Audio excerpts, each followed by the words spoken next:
Good evening, everyone. I'd like to call the Board Finance Committee meeting to order at 7:07 p.m. We're going to start with the Board Finance Committee meeting, and then we'll move into the Working Board meeting after that's concluded. Our first order of action are the minutes and approval of minutes. The Finance Committee recommends that the minutes of the May 7th, 2018 Board Finance Committee meeting be approved as presented. Second. You have a second? Second. Yes. Cohen? Yes. Cartha? Yes. Cho? Yes. So moved.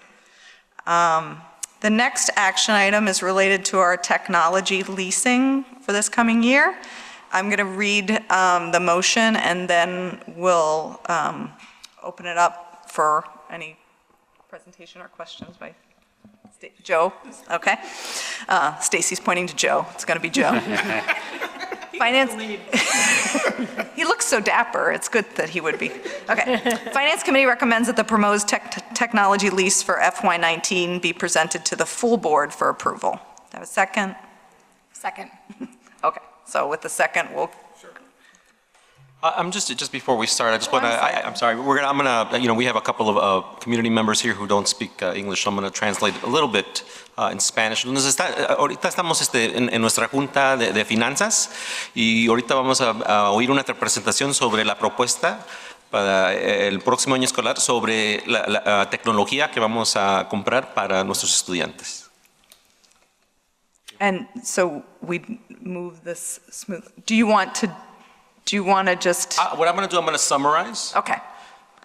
Entonces lo que voy a hacer, vamos a oír la presentación en inglés y yo voy a dar un reporte sobre lo que han hablado ya cuando acaben con la presentación. ¿De acuerdo? ¿Todo bien? Okay. Yeah. So Joe will just do it in chunks. Okay. I thought so. All right. Great. Just want to make sure we have. Great. Thank you. Good evening, everybody.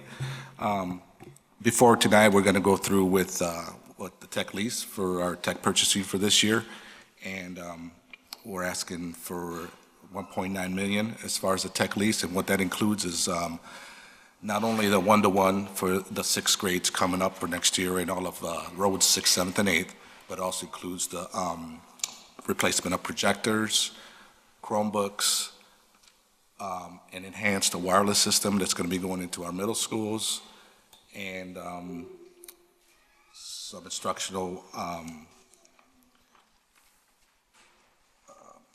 some instructional things like bricks, cords, anything like that that has to do with the one-to-one system.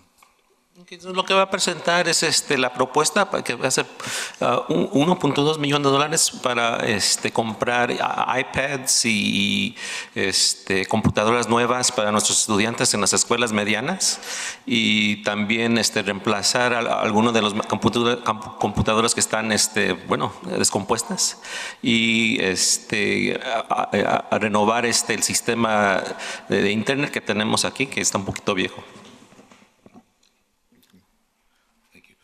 So the large chunk of the lease is actually the projectors, the iPads, and the wireless infrastructure. Now, the wireless infrastructure that we're going to be putting in place in the middle school is actually 40% is being paid by the school district. The other 60% is being paid by the federal government as far as the E-rate program. So that's going to be done this summer. And also there's things in there like supplies and projector bulbs for the older projectors that we still can't purchase at this point because there's so many of them.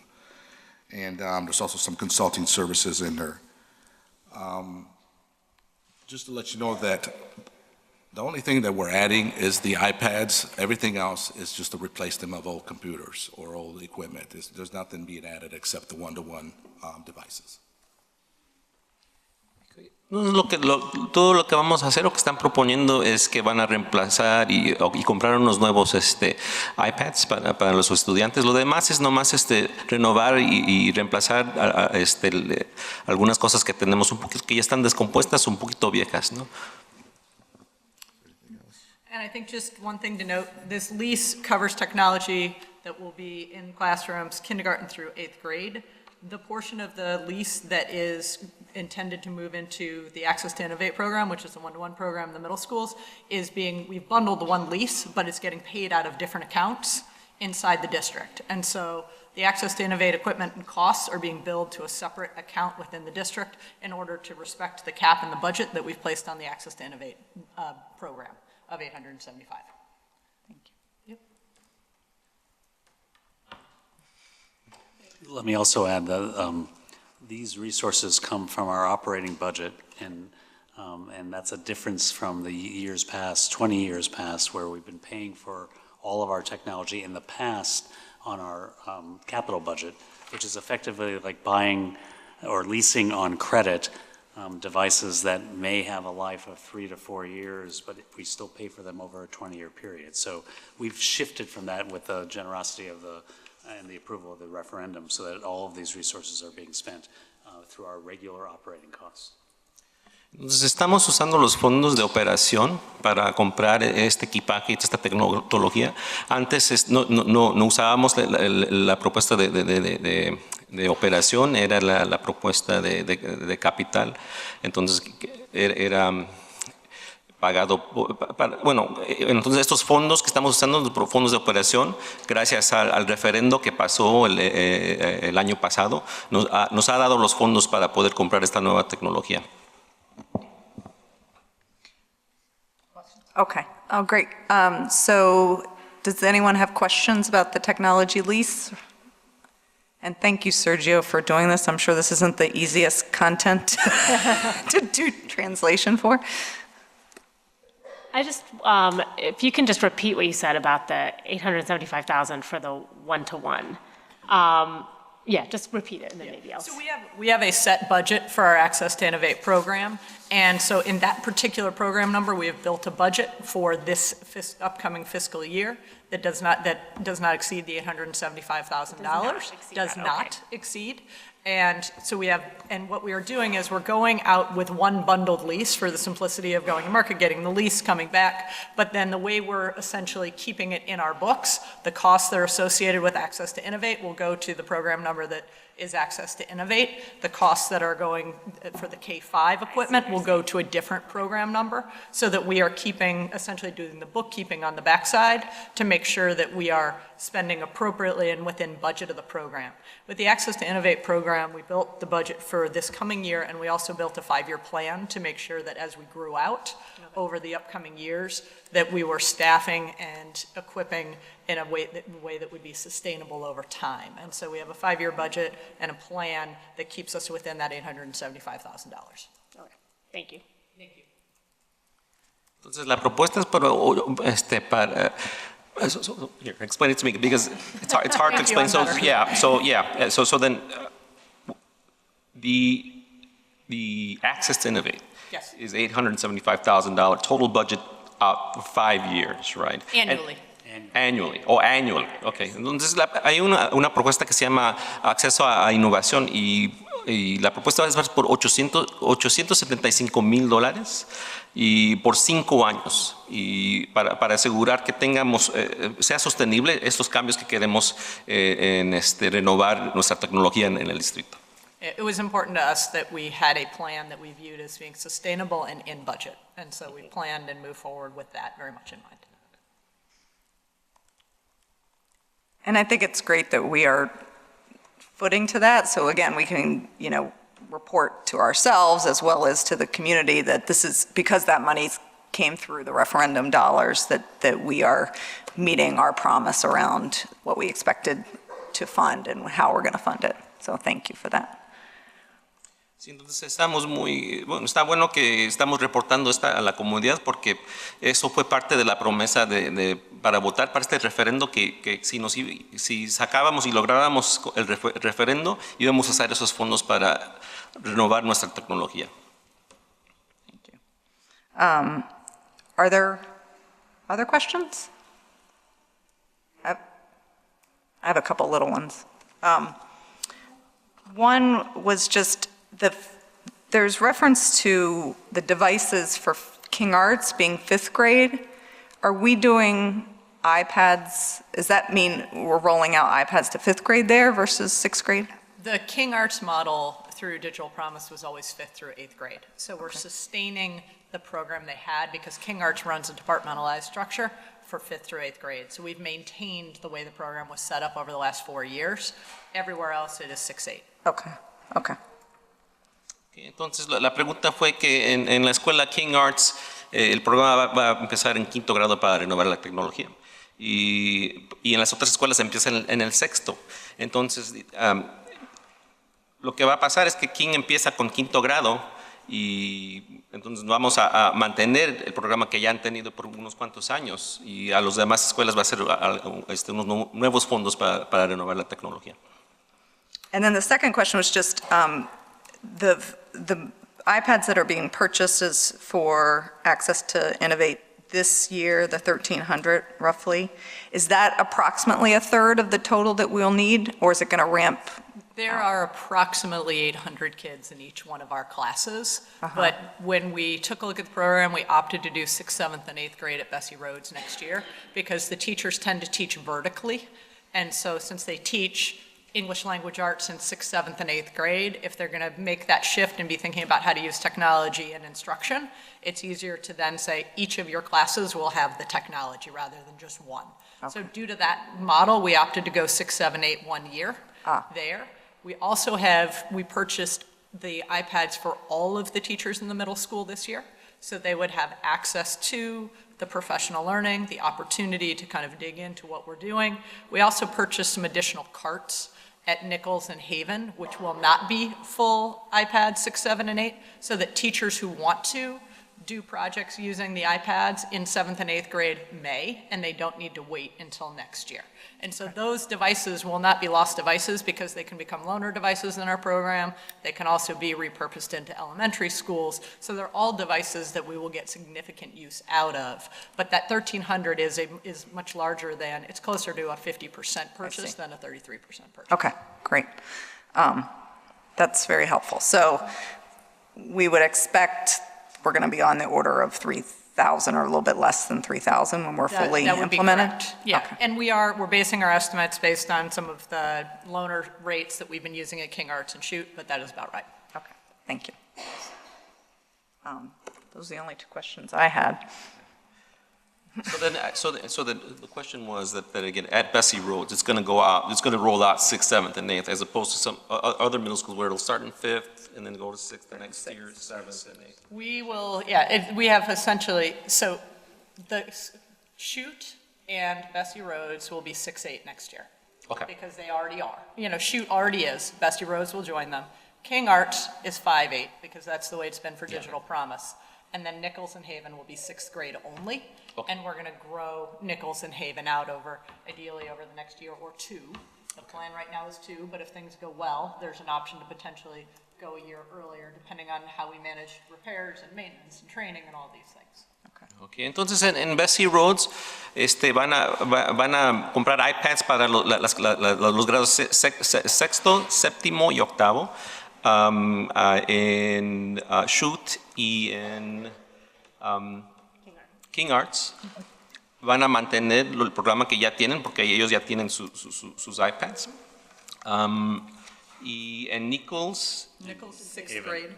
en el 6º, van a tener sus iPads y Haven en 6º este año y entre los 2 años van a asegurar que tengan iPads en el 7º y el 8º grado. Great. Thanks, Virgil. Anyone else? Just a process piece that as you consider voting as a committee, we appreciate that. And then we effectively, not even effectively, we will bring back next week at the full board meeting these leases. And if you so desire to vote that in, which we strongly recommend, and the reason we strongly recommend it is that we need to act on the purchasing and move as fast as we can to be prepared for next year. So the process of reviewing as a committee tonight and hopefully approving, and then having enough board members here next week, which we believe we will have, so that we can, you can consider passing this, and if you do pass it, then we can go order and get ready for next year. Great, thank you. Entonces, el superintendente dice que espera que aprobemos esta propuesta para mandarla el próximo lunes a nuestra junta regular y que votemos para poder comprar y renovar nuestra tecnología lo más pronto posible este verano. Okay. All right, so if there are no more questions, we have the motion on the table, just need to vote. Yes. Yes. Yes. So the motion carries. The Finance Committee will forward on the technology leases to the board, full board next week, for next week. Our next action item is the Willard School Summer Project and proposal for the funding of that project. I will read the motion. The Finance Committee recommends that the proposed Willard School Summer Project be presented to the full board for approval, and this is effectively the project that's outlined in the documents, mostly the asbestos. No? The carve-out. Oh, the cutout. bus carve-out, I'm sorry. I'm connected to last month. The bus carve-out for transportation safety.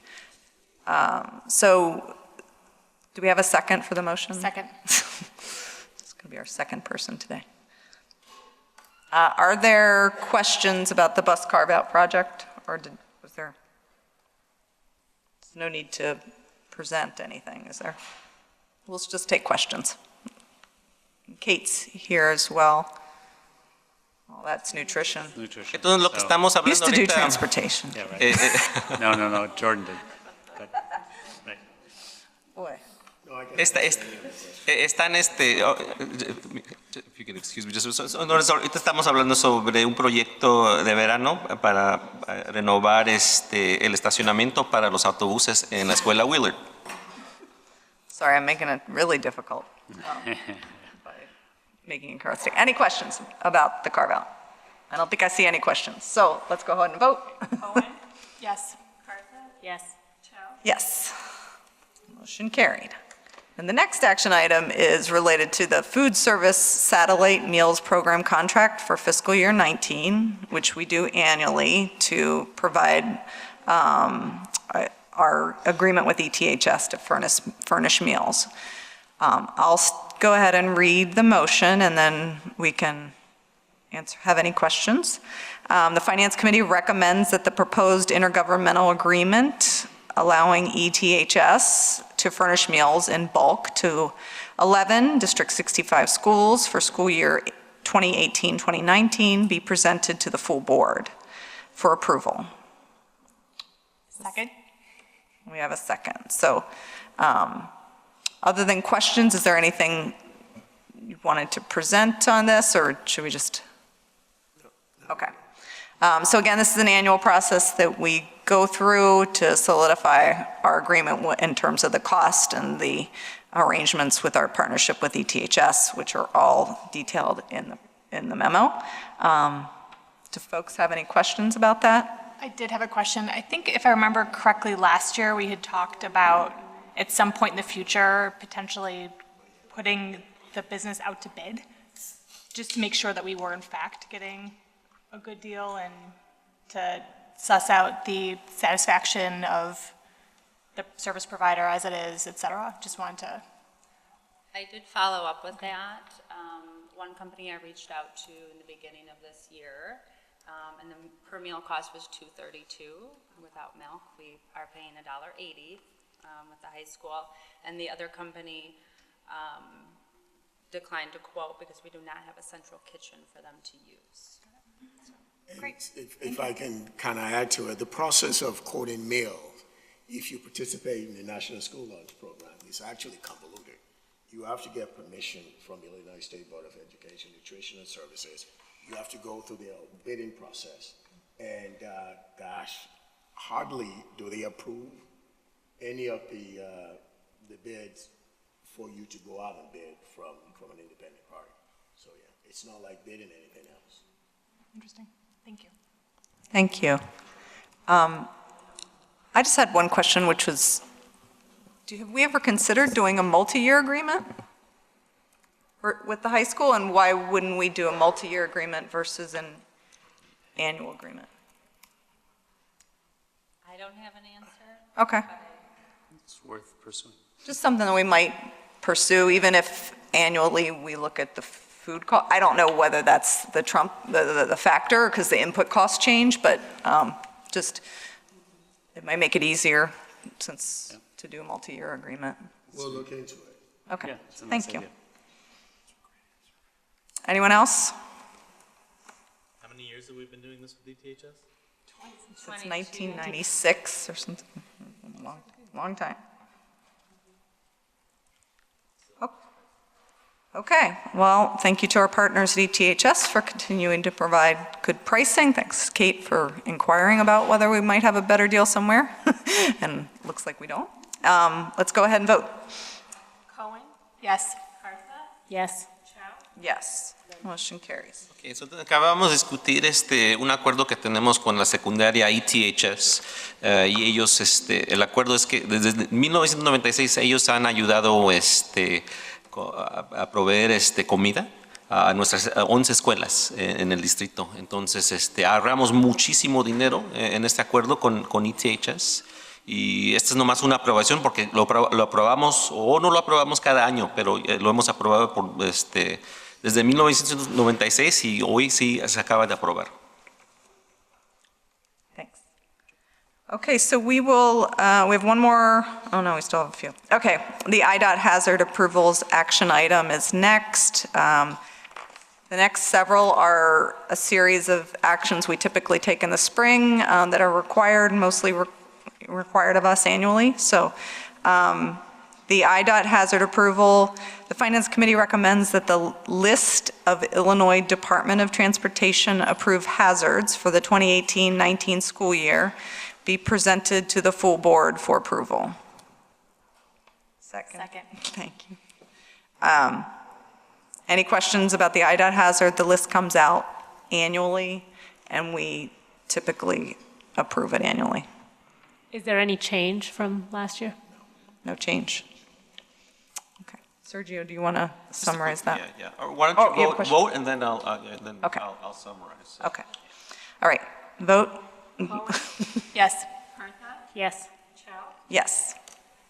Motion carries. Entonces, las próximas cosas que vamos a discutir son cosas que cada primavera tenemos que aprobar. Entonces, eso es como un negocio regular cada primavera. Lo que acaban de votar es sobre unas aprobaciones del Departamento de Transportación de Illinois. Y también solamente para los que no sepan, todos estos documentos están disponibles en el sitio de web del Distrito 65. Todo lo que se discute aquí, que se presenta, ustedes tienen acceso a ver los documentos, los presupuestos.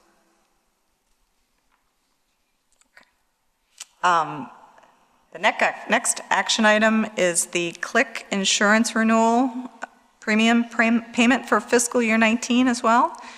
The Finance Committee recommends that the insurance renewal and the budgeted payment of the premium of $315,091 for FY19 be presented to the full board for approval. Second. Okay. Any questions about the CLIC insurance renewal premium? Can you just explain it real quick?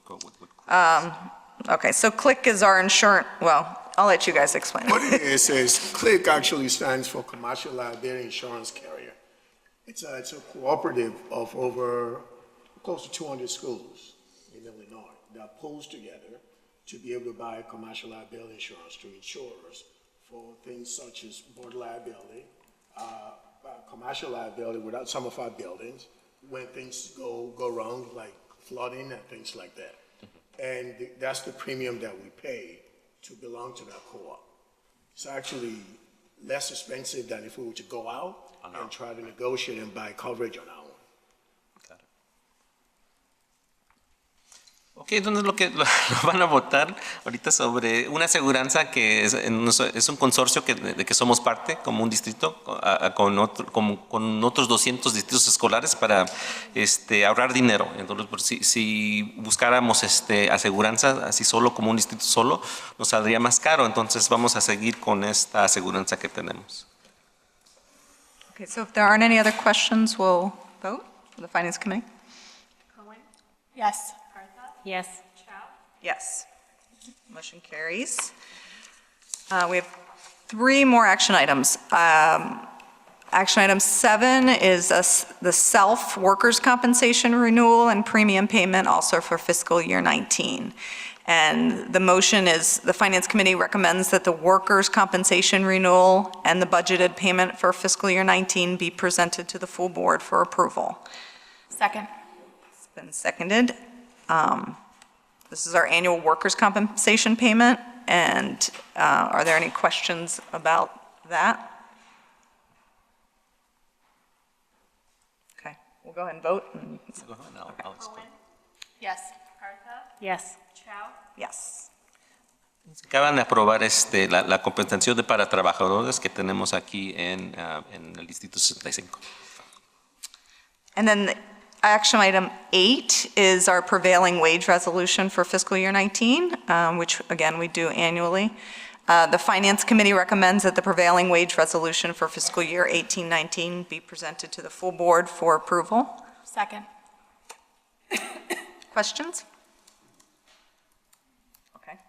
Cohen? Yes. Yes. Yes. Motion carries. Acabamos de votar para el plan la resolución de ingresos para el año 2019. Great. And then our last action item is the working cash fund transfer. This, for fiscal year 19, the Finance Committee recommends that the fiscal year 19 working cash fund transfers resolution be presented to the full board for approval. This again is something that we have to have in place annually. Second. And we have to go back to the prevailing wage once you're done. Oh, we do? Did I not Yeah, do something? I don't think you did the prevailing wage. Yeah, we did. Oh, you did? We did. Yeah, We're just fast. Okay. They just approved it. We didn't have any questions. Okay, fine, sorry. I slept right through it. So interesting. Okay, so Excuse me. let me repeat the Finance Committee recommends that the fiscal year 19 working cash fund transfers resolution be presented to the full board for approval. Did you? Seconded. Okay. Questions? No? A little bit of an explanation for working cash transfer, Rafael. Working cash fund is one of the non-operational funds that we have a number of funds. I believe altogether about 9. And what the school code allows is the working cash fund is kind of like the district bank. So what we can do is we can transfer extra money to the operating funds to serve as a way to shore it up. Got it. Okay, thank you. And a resolution of the board is required to do that. And that's what Every year. Got it. Mm-hmm. Okay, let's vote. No. Cohen? Yes. Yes. Yes. Entonces acabamos de aprobar el Working Cash Fund Transfer, no sé cómo decir eso en español, pero es como explicó Rafael, dice que es como el banco del distrito. Entonces, si necesitamos más dinero en otra parte de la propuesta, podemos sacar los fondos de la propuesta de operaciones. Entonces, la propuesta de operaciones funciona como un banco aquí en el distrito. Si necesitamos fondos, por ejemplo, para construir una nueva puerta o un nuevo salón y no tenemos suficiente fondos, luego lo sacamos de la propuesta de operación. Great. So that concludes our action items, and we have one discussion item for tonight, which is related to our projected actuals for fiscal year 18, and then our draft tentative budget for fiscal year 19. So I will turn it over to Kathy for that presentation. Thank you, Ms. Chow. Yes, so tonight we will be discussing, we have a presentation of the projected actuals. We still have 1 month to go. So next time we will meet in August, we will have unaudited actuals for you and tentative budget. Today is the draft tentative budget. So let me begin by saying that the operating rate referendum approved by our voters last year has improved our finances tremendously. And thanks to the trust and generosity of our citizens, we are able to stay deficit-free through at least FY25. So how did we do this current year? Because we still have a 1 month to go in FY18. So we actually did very well with our operating revenues. We are projected to collect 100% of the revenues and spend 98%. Our projected surplus is projected to be slightly bigger than what we had in the budget by 2.8 million, which will go straight to operating referendum reserves. And this table has that comparison, shows all these variances at the high level. So you can see that with operating revenues, the variance right now, and again, it may change because we still have 30 days to go, less than 30 days to go, is only 75,000. That's really unheard of because we were never that close with our actuals. For various reasons. There is a small variance due to unpaid Medicaid revenues. Even though we improved our processes, the state has a cash flow problem, and they just not paying. They're sitting on over 600,000 of the Medicaid claims. We do have a substantial variance in the expenditure, but it's a positive one, which means we spent less than our budget. And it's coming from two sources. So the first one is from salaries. And I don't know if you remember, but last year's budget had over 30 new positions. And some of these positions at the time of the budget approval, they had just a placeholder in the budget. We didn't have the actual people. So when the people got hired, sometimes they were hired at the lower cost. When we budget, we have to be conservative. We cannot assume that we're gonna get the least expensive teachers. So we have to usually put the average cost in the budget. Also, with some positions, some of the positions were not filled. For example, we still have 3 positions, just to give you an example, HVAC specialist, claims specialist, or Arabic bilingual teacher, they were never filled. But these positions were in the budget. We implemented several efficiencies with overtime, which were good efficiencies. So because of that variance, our surplus will be higher and it will go to our referendum reserves. And as you will see later, that actually will improve our overall position. Kathy, hold on just a second. Sergio, do you want to? So, entonces, ahorita estamos discutiendo, están presentando la propuesta para el distrito escolar para el próximo año. Y parece que hemos ahorrado un poquito de dinero y habíamos proyectado que íbamos a gastar más, pero bueno, hemos ahorrado dinero porque hay posiciones que no hemos contratado. Y también han buscado ahorros con diferentes negocios con quien hacemos negocio. Y pero también el Estado todavía nos debe mucho dinero y toman mucho tiempo en pagarnos a los no solo a este distrito escolar, pero a todos los distritos escolares en el estado de Illinois.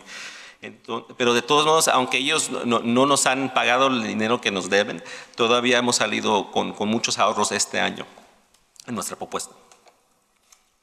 And this is basically the same information for those of you who are visual, who prefer to see a picture in the bar graph form. The blue bar is the budget, the red is the actual, and you can see clearly that with revenues we achieved, as a district, we achieved our goal, and we were under in the expenditures. This is also, this chart illustrates, compares also revenues, budgeted revenues and actual revenues, but it's by category. And again, it points to federal aid, and that's where our variance takes place. Again, these are the Medicaid funding. We've been working very hard improving our revenues, but again, the state is unfortunately not paying. The money will not disappear. I mean, we are hopeful that we will get it. It's just we have to wait until hopefully they get more money. Same thing for the expenditure. Again, two arrows pointing to categories which have variances. Salaries, obviously, our biggest expenditure, and capital outlay. We did have some projects due to referendum. Referendum earmarks every single year $1,025,000 for capital projects. Unfortunately, the bids were just approved at the last board meeting, and we will be working on these projects and paying for these projects in July and August. We cannot prepay projects that were not completed. That would be against the law. So what the district is doing, and that's not very common, what we do, we actually shifting these dollars, so the net effect will be a wash, but it's increasing the next year's budget, and it's decreasing underestimating expenditure in FY18. So I'm sorry, Sergio, if you want to translate. Entonces, acaba de platicar un poquito sobre a dónde gastamos nuestro dinero, ¿no? Entonces, la mayoría de nuestro dinero va a los salarios de nuestros maestros, ¿no? Bueno, hemos ahorrado dinero porque, como dijo, hay algunas posiciones que no han contratado a personas, pero también hay gente que se ha retirado y todo eso, entonces hemos ahorrado dinero de esa manera. Tenemos proyectos para construir y arreglar nuestros diferentes edificios aquí, nuestras diferentes escuelas, que todavía habíamos propuesto más dinero este año para gastar, pero no hemos acabado esos proyectos, entonces vamos a mover esos fondos para el próximo año para asegurar que acabemos esos proyectos para arreglar diferentes cosas en nuestras escuelas. So now we're moving to FY19 highlights. And FY19 budget is the 17th consecutive balanced budget. We are projecting to increase our students by 64 students to 7,548.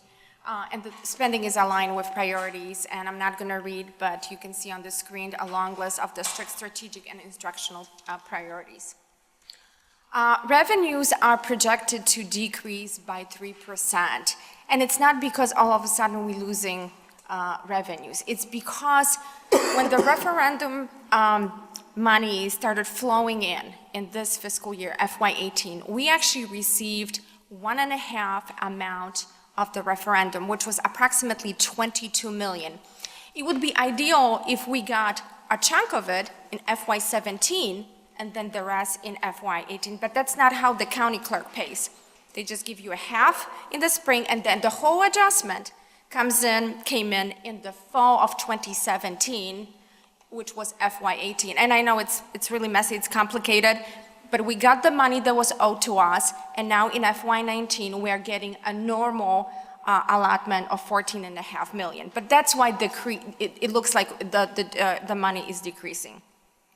Also, I want to point out the CPI factor, 2.1. That's the growth of the property taxes. And then good news on the investment income.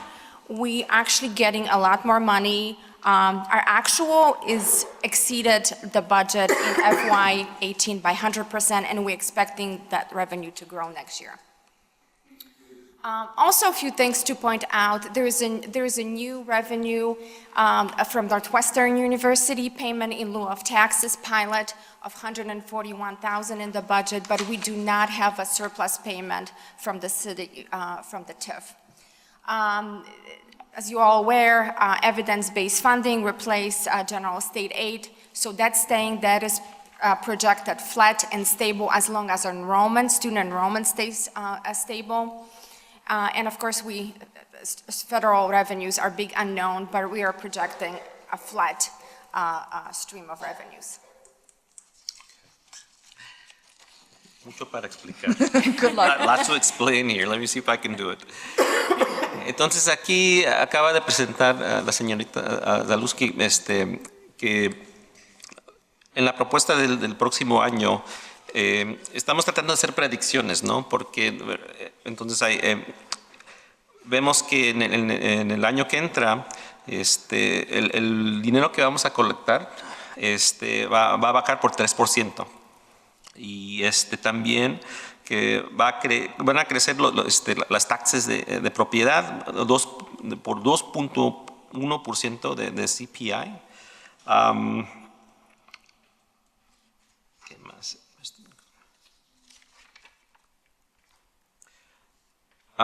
La Universidad de Northwestern, en vez de pagar taxas, ellos hacen un pago a la ciudad de Evanston y con otras instituciones aquí en Evanston, como el distrito escolar, y ellos van a darnos $141,000 para ayudar en nuestras finanzas.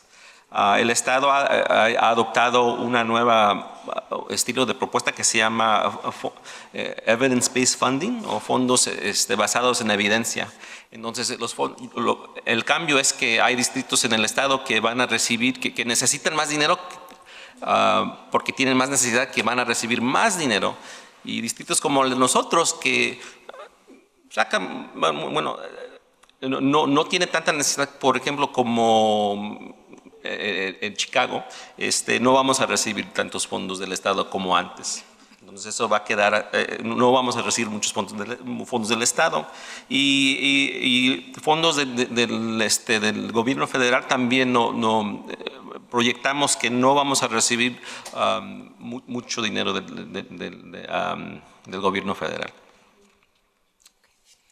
So this graph illustrates our revenues by category, and you can see that our district relies heavily on property taxes. 78% comes from that category. Moving to expenditures, operating expenditures are increasing by 6%, but if you adjust for the timing of capital expenditures, meaning if you just shift back when we're moving to FY19, the actual increase is actually 4.5. It's only 6 because again we're taking that $1,025,000 and we're putting it in FY19 budget. The costs are increasing primarily because of the staffing cost, contractual increases, and also new positions. We are adding 16.5 new positions to next year's budget. Good information about medical insurance. It's actually going down by 4%, going down. And these are the 16.5 positions that I just mentioned. And they are added because of the enrollment and programmatic changes. They will be supporting district's strategic priorities and do efficiencies. And in summary, we are hiring 5.5 teachers, 1 TA, 4 coaches, 4 custodians, and 2 central office positions. 1 executive director of Black Student Success, and 1 Evanston grant coordinator. And I want to point out that next year's teacher's contract is the final one, final year of that contract.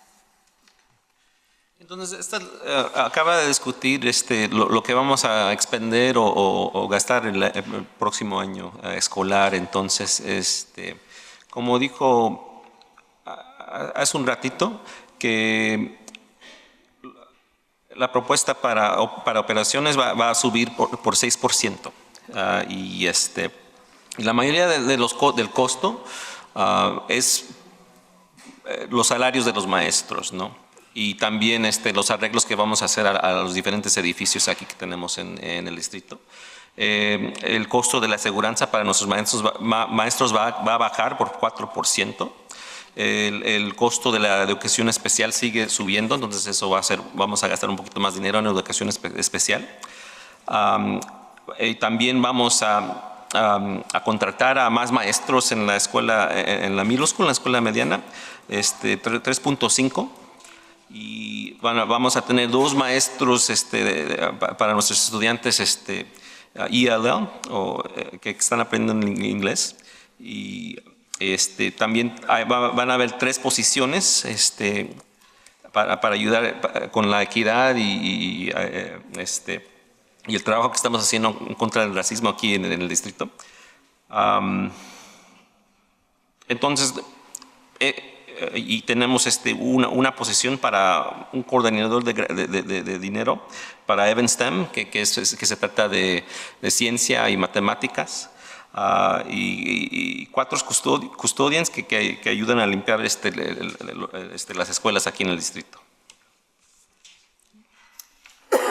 FY19 includes several efficiencies and savings. We've been working, particularly Rafael and Buildings and Grounds team, to achieve several efficiencies, and that's exactly what's on the screen. They are primarily in the Buildings and Grounds operations area, $265,000. Everything from custodial supplies to elevator and inventory systems, rubbish removal, to overtime. We actually, by doing revisions to our schedules and to new hires, will be able to save almost $60,000 in overtime alone. Also, I already mentioned medical insurance savings. That's $360,000. So overall, almost $700,000. And I just want to point out that over the next 5 years, just because of these savings, we will be able to save $2.8 million. And that's one of the reasons why when we get to the projections page, and you're going to look at that last year, we are looking substantially better than we did in February of 2018. Entonces, lo que acaba de discutir la señorita es que siempre estamos buscando maneras de ahorrar dinero aquí en nuestro distrito, ¿no? Y para dedicarlo a nuestros estudiantes. Entonces, dice que en negociar con los diferentes negocios con quien hacemos nuestro negocio aquí en el Distrito 65, que vamos a ahorrar casi $700,000 el próximo año, y dentro de 5 años si seguimos ahorrando este mismo dinero, vamos a ahorrar casi 2.1 mil millones de dólares en 5 años. So here's another pie chart for those of you who prefer visual, and you can see that 80% of the district's operating budget is actually in people, in staffing, 68% salaries and 12 benefits, only 20 in non-personnel expenditures. And this is the updated financial projections for FY19 through 25. And overall, they look very similar to the way they looked in February. We are still balanced through FY25, let me go to the next page. And this slide shows the balance of referendum reserves. And you can see nothing has changed since February in terms that we will be using, we will start using referendum reserves in 22. But if you look at that, if you look at the bottom at the number at the corner, 7.5 million, that number used to be 2.6 in February. And now, because of these additional efficiencies, because of the savings in FY18, the 2.8 million going to the fund balance, this number is looking much better. And I just wanted to point out that we also continue to still look for ways to make sure savings in the out years are better. We continue to look for efficiencies and just way of doing things where the savings is even higher than what we're projecting right now. The 4% decrease in medical insurance, that is a cumulative saving, because in February, we did not have that final renewal. The cost was much higher, and projections are based on the latest budget. So if that amount in the budget was higher, then all the subsequent years have higher cost. I don't know, Sergio, if you want to translate. Okay. Entonces, lo que acaban de discutir es que en donde estamos viendo nuestras reservas en dinero que tenemos como distrito. Entonces, antes, si vemos en esta página que estamos proyectando, dice en el año 2020, el 24-25, vamos a tener casi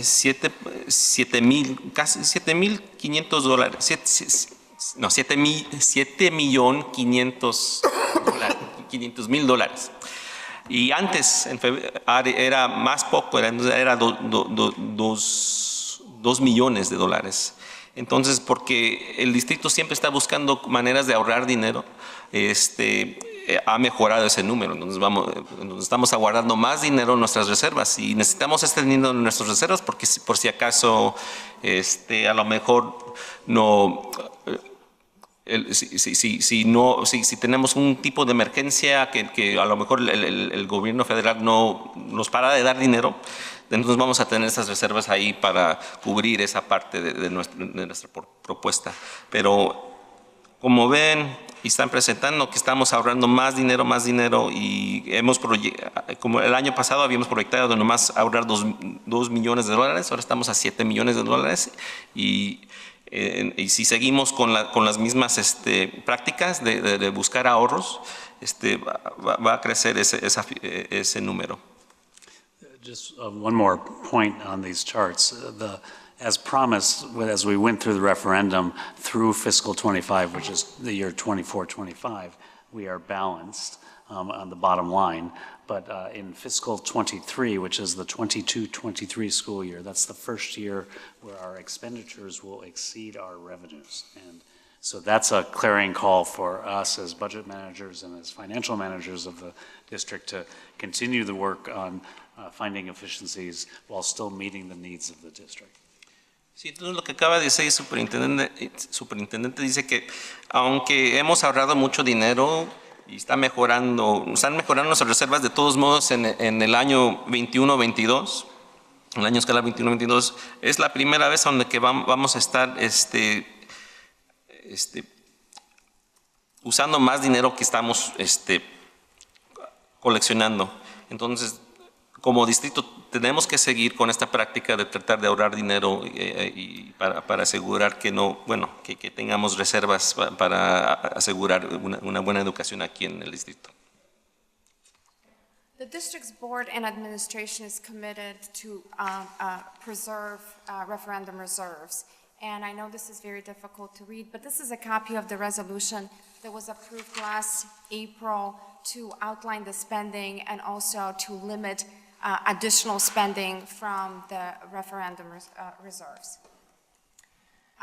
This slide, on the other hand, this chart illustrates the impact of the referendum funds on our fund balance. The referendum amounts are presented in green, and you can see clearly how they are augmenting our fund balance. Our fund balance last year was not even 20%. It was around 19%. This year, it's looking much better. It's way above the 25% red line. That's what the red line represents. There is an arrow there pointing that FY18 was the first year when we received referendum funds. But you can also see that until the district does something very different, very creative with its expenditures, that those green reserves will disappear. They will get smaller, and in FY26, they will probably disappear, and district will have, again, the same problem. So as Dr. Goran and Rafael mentioned, we have to engage in an exercise, basically starting in FY19, to identify our cost drivers, the biggest cost drivers, and areas where we can reduce. And I think it's a no-brainer to say, and again, Rafael pointed it in the prior meeting, that because 80% of our expenditures are salaries, we would have to look at our staffing, at our class sizes. They are very small. Right now, our ratio is 1:15. This is very low. So again, our goal as administration and the district is to extend those referendum reserves so we don't have to go to our community and ask for money anytime soon. And I just want to point out in this slide some additional assumptions. So we got some good news with the state budget, which was just approved by the legislature. Pension cost shift and property freeze was not part of it. That doesn't mean that it cannot come back in a separate bill. I know property tax bill showed up in at least 10 different versions this year. So again, there's a possibility that can surface.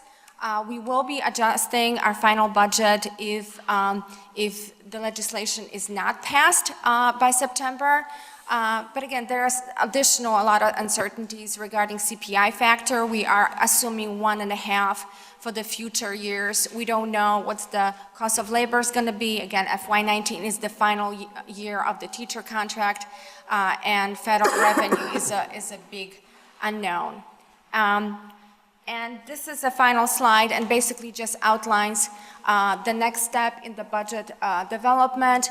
I would like to point out community budget presentation. Rafael and we were doing a new thing last year at 3 schools and centers. We basically took our show on the road.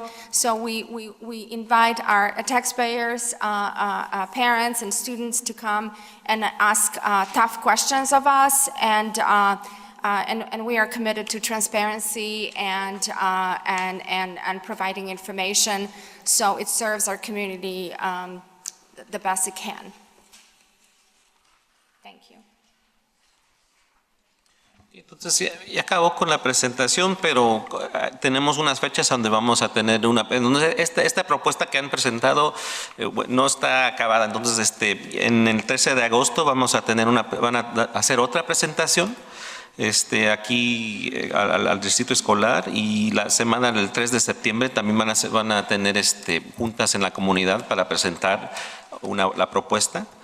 El 24 de septiembre vamos a tener otra junta y vamos a votar para aprobar o no aprobar esa propuesta, y en el 24 de octubre es cuando, si la aprobamos, se la mandamos al estado de Illinois. Thank you. Thank you, Kathy and Rafael. So I'm going to open it up for questions relative to the presentation. So I have a question. So I know that the state is vouchering a lot of the funds that are due to our school districts.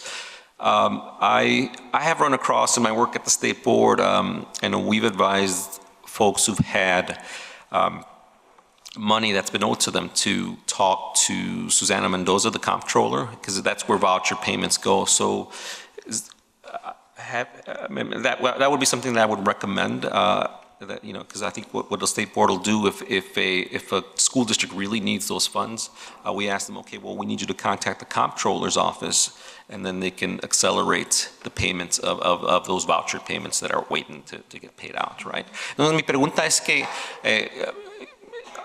como acaban de presentar que el Estado nos debe mucho dinero, ¿hay una manera de platicar con una agencia estatal que se llama el Illinois Comptroller?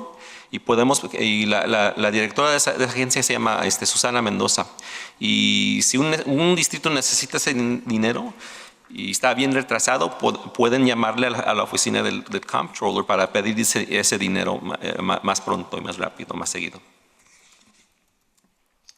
And we were lucky, I just want to add to that statement, to that question, that the district collected revenues from other sources. For example, we got $300,000 from an additional interest income because the rates are higher. So overall, we are at 100%, and we do not need the money in this year. And also, we have the referendum dollars, but in prior years, absolutely. We were many times at the situation when we thought we had a balanced budget, but because of the lateness of the state, we ended up with a deficit. So, but we network with our colleagues, we participate in various venues, and actually, on many occasions, state representatives are asked to come in, and then we ask those tough questions, when are we going to get the third payment or fourth payment? Because even right now, with the state categoricals, there are still 2 payments outstanding. But, luckily, we know the pattern with the state, so we never budget, and the 4 payments are 100%. We kind of know how the money flows, and that's the thing with the budget. We need to budget what's realistic, what's we going to get, because otherwise we would end up in the red every single year. So, but we know that the money is coming, and there are 2 late payments in the next year's budget from the state. So to your point about advocacy, we belong to EDRED, which is a group of school districts in the North Shore that we actually pull together and advocate and make contact with legislators. That helps. The other thing is the last year, the state was actually better than it's been the last 3 or 4 years as far as paying for education. The evidence-based model actually appropriated $350 million last fiscal year. And the budget that was just approved right now also appropriated $350 million for that. But the fact of the matter is, the state currently has at least $7 billion in backlog bills.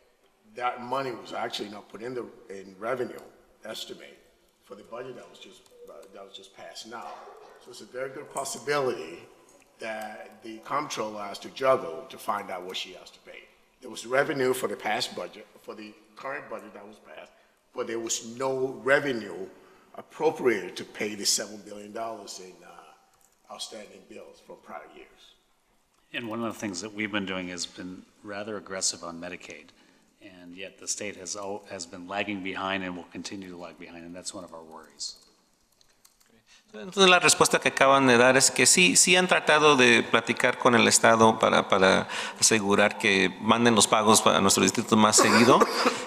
Cuando hacen sus proyecciones para la propuesta, no toman en cuenta el Estado porque el Estado ya por muchos años ha tardado en pagar a los distritos. Entonces ellos lo que hacen, ellos planean y gracias al referendo que pasó, que nos dio más dinero como un distrito, no han necesitado pedirle al Estado que nos paguen el dinero más seguido. Pero también somos parte de un grupo de distritos escolares que platica con nuestros representantes estatales y que están apoyando a nuestro distrito y platicando con el Estado y demandando que nos manden esos fondos que nos deben más seguido. Other folks, questions? I just wanted to go back on a couple of the budget assumptions on the revenue side. We say the budget includes a payment in lieu of taxes from Northwestern, the $141,000. That's for the STEM position, is that correct? What is that? Or the what? 141,000. Or no, that's that was money property. the Northwestern took property off Right. by purchasing a building. Got it. And Okay. so they gave revenues to those of us who collect property taxes. Correct, okay. Do we still have there was at one point a position that was being paid for by Northwestern, is that not? There is a There still position is that paid too? by Northwestern as well. Okay, so that's on top of the $141,000? Okay. Correct. And we would hope that payment would come every year, but there's no promissory note but the current administration has moved in that direction. Correct. And then the no TIF surplus payment. I feel like in past, when we were looking at it, weren't we supposed to get the TIF payment next year? Honestly, the city declares a TIF surplus. The city at its will, based on the condition of the TIF and how much funds they have left in there, they can declare a surplus as their sole discretion. So, Okay. yeah, we don't have any declaring surplus out of a TIF. They designate the TIF, And they decided, okay. And Generally speaking, we've had $200 Even 200 300. There were years when we got 300,000. 200 something last year. But in our communications with the city, we were told that we can budget for it or the money will be coming. This year, we were told that there is no surplus payment allocated for distribution. So that's why we didn't put it in the budget and we didn't put it in projection. But the Washington TIF, value of the Washington TIF of over $50 million is in the projections in FY20. So that's what's going to be increasing, driving the property taxes up in that year. So that's included in projections. And I'm actually meeting with my counterpart for the city of Evanston on Friday, and I'll bring that up to see the TIF distribution.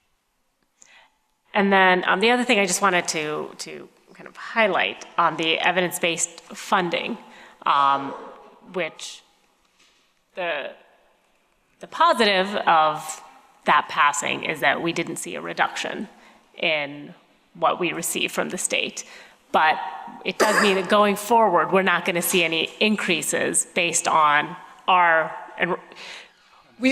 as our enrollment increases, we will not necessarily see increases from the state, correct? Correct, but because we are Tier 3 district, we are entitled to additional money, and we know that in next year they allocated, as Rafael said, $350 million.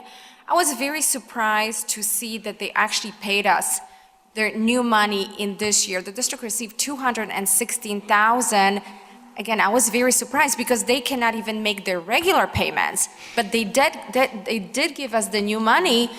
But it's not in the budget because according to the rules, if there is no money to fund the new money, then it's this Tier 1 will get paid, then maybe Tier 2, and then Tier 2, 3 unlikely. So I don't think it will be prudent on our part to budget for that money, but it's allocated, so we may be getting additional state money. And just to underscore your point, it's good that the state is moving forward in this way. It's basing the needs of the state, the needs of children and their families in their new formula.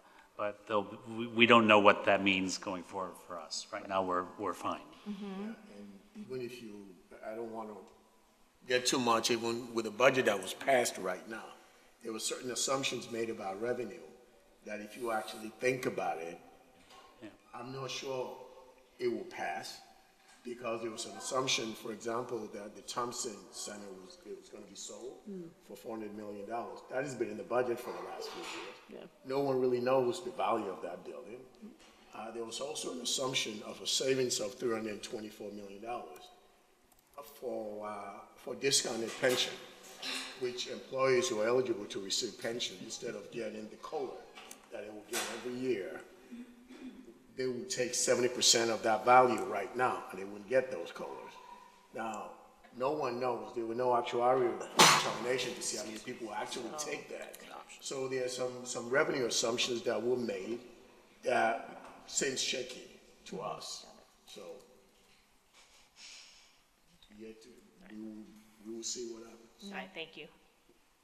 Entonces, lo que acaban de discutir es que si the question was on the evidence-based funding, right? And how's that going to impact? Are we going to just stay flat? Entonces, el Estado, como había contado más temprano, que el Estado ha adoptado una manera de hacer propuestas que le da dinero a distritos que están muy pobres. Y bueno, como Evanston no está muy pobre, preguntó nuestra presidenta Zuni que si a lo mejor, aunque sea, tenemos el Estado tiene una nueva manera de dar fondos para educación, si van a rebajar lo que tenemos o a lo mejor no, vamos a recibir dinero, no sé. Entonces la respuesta fue que verdaderamente no sabemos. Lo que sí sabemos es que los distritos que necesitan el dinero más que nosotros lo van a recibir. Pero este distrito, porque la propuesta que han hecho este año está basada en algunas calculaciones que no están muy fuertes, a lo mejor podríamos recibir alguna alocación para ayudar a nuestro distrito o no, pero depende de cómo, porque una de las cosas que fue basada en la propuesta es que iban a vender un edificio que supuestamente vale $4 millones o $40 millones, y también algunas calculaciones sobre la jubilación de maestros. Entonces, no estamos seguros qué va a ser el Estado. Other folks, questions? Do you have any? I would like to, this doesn't have to do with the chart as presented, but we've looked at this now many times. The cells are getting wider and the red font is getting closer to the yellow highlighted column.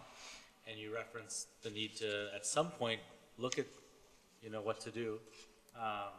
If this was our home, we would probably be having a conversation about how we could change our behavior. And I guess I would urge my board colleagues and the leadership group to look at some point in the relatively near future on a calendar and set aside a workshop where we can look and see where do we spend our money, how do we spend our money, and if we were to change our behavior, what impacts kids and experiences, what impacts other things, functioning of the district, so that we're as educated as we can be before it's an emergency conversation. Because those numbers go from being in the red 1 million to being in the red 10 million pretty quick. Correct. And nobody's thinking clearly in the year when decisions are being made because emotions are involved. And right now we could think critically without having to make a decision tomorrow. And I think that would be a good exercise for this body to have in public. I thank you for That's a bringing nice that up. From where we sit, the best way to do a budget is for revenue to equal expenditure. That is a balanced budget. With some of the projections that we have right now, we're relying on reserves to balance the budget. So realistically speaking, that budget is not balanced if you use reserve to balance it. So in order to look in the out years and make sure we're better fiduciary, what we should be doing is, going forward, is to make sure revenue and expenditure balances year after year without having to call on reserve to make up the difference. And having that conversation as a board and an administration would be fabulous, because it can help us in thinking about budgets in the years to come and how we prioritize. Yeah, and I think, I just think it's really necessary because the decision-making part of the budget process is huge.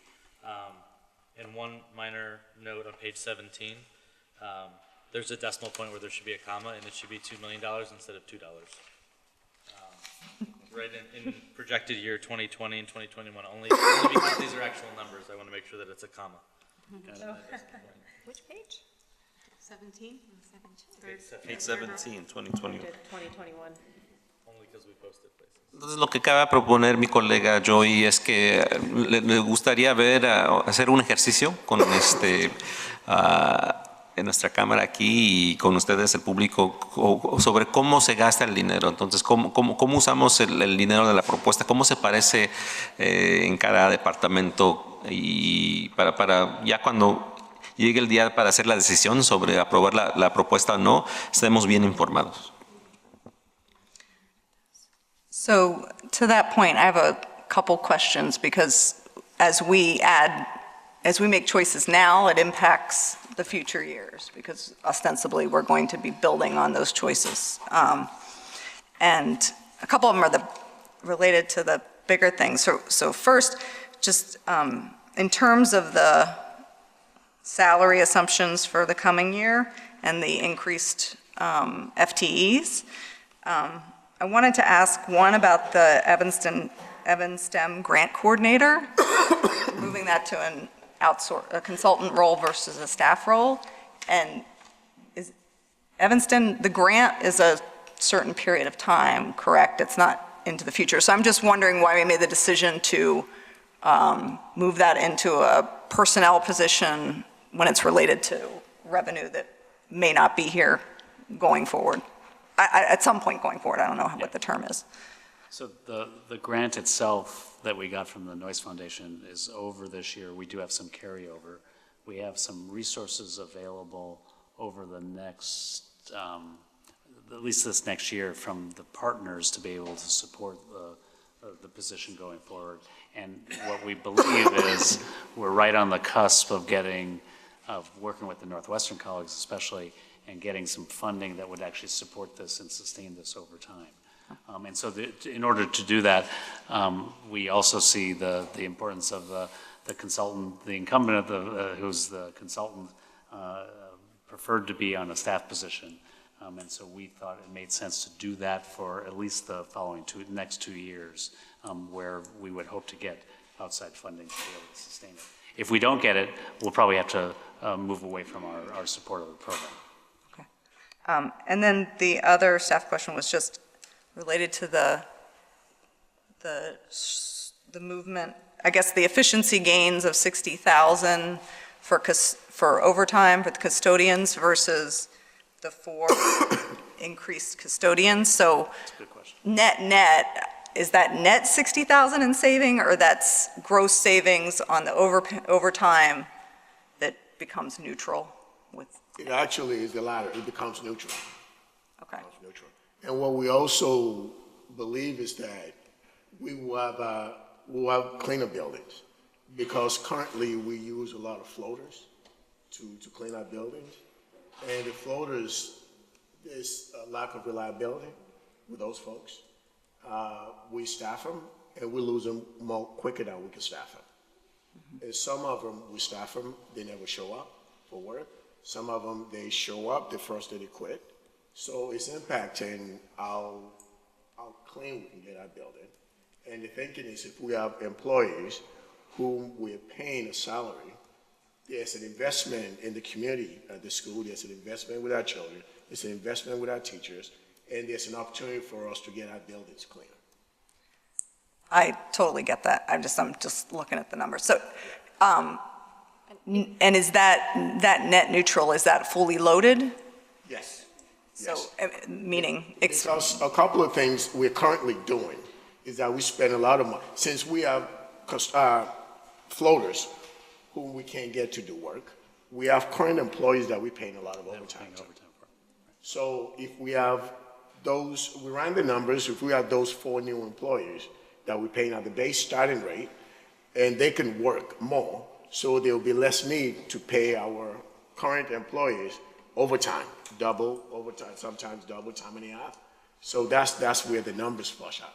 I just want to make sure we're comparing it to a fully loaded new employee, including benefits and not just their salary. Yes, we are. Yeah, Yes, okay. we are. Thank you. We always look at cost, not salaries. Okay. Which is salary, benefits, and any associated pension costs. Okay. Well, then, I mean, I want to thank you guys for looking at creative ways that we can be cost neutral in that.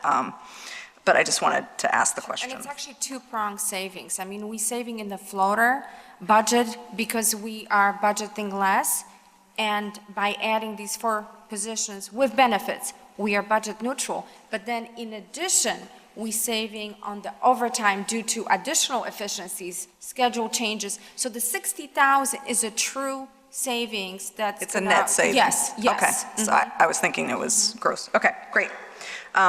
And then these other questions are more related just to the fund balance. I just want to make sure I'm clear, and I figure if I'm not clear, then maybe a lot of other people aren't clear. The net 2.8 million or 2.7 million that we have that's going to go into reserves, is $1 million of that actually going to come back out of reserves for the capital improvements that we will be incurring next year?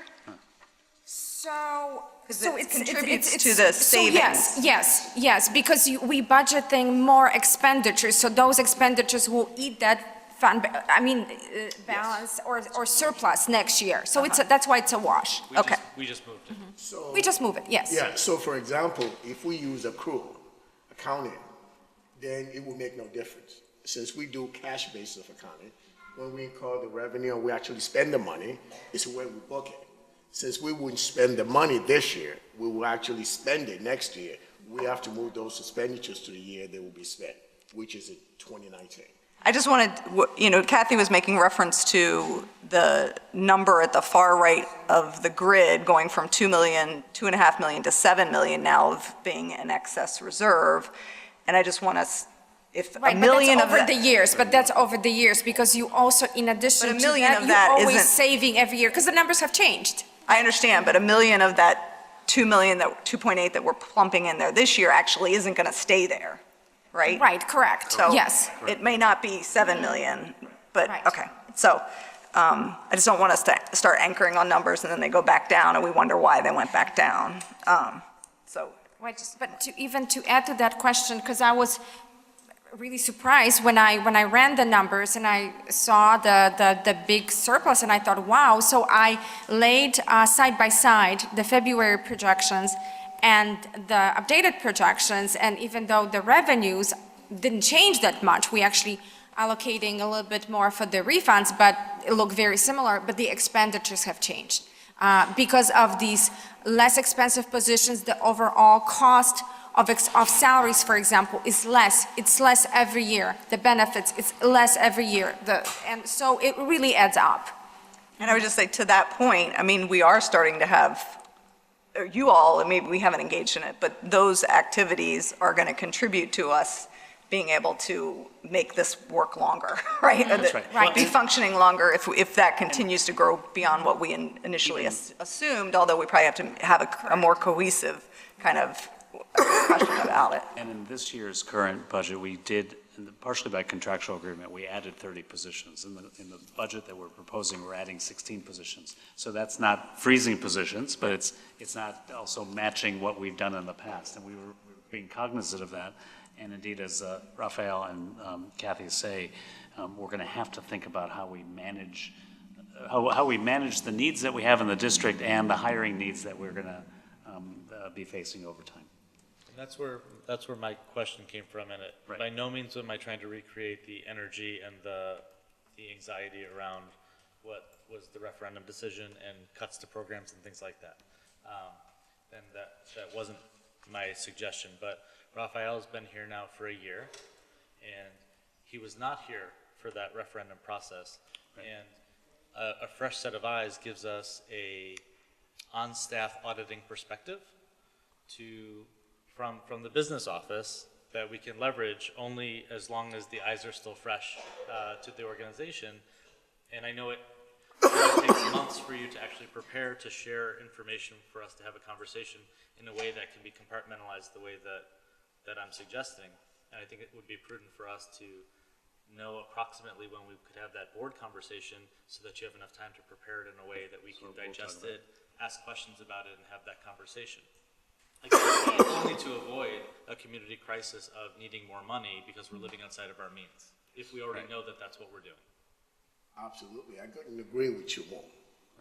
And that's what we're doing. So. And I think as we're looking at the calendar for next year, Yeah, I'm going to the say, finance calendar, the general. we'll, next week, this is going to be on our agenda for planning for next year, so I think we can definitely revisit this, and that kind of planning and visioning, I think, is definitely what we need to start thinking about now, rather than when we hit crisis point. Right. I think it's fabulous because we have enough time to be able to do this. That said, we learned through the deliberations on the referendum last year how difficult it is, and as we watch our colleagues at the city struggle with their own budget issues, we see how difficult it is. And so we want to embrace this sort of conversation as soon as we can, so that as we get closer to the more difficult times, we will at least have the open dialogue. Thank you. Thank you. That's all for me. If anybody else?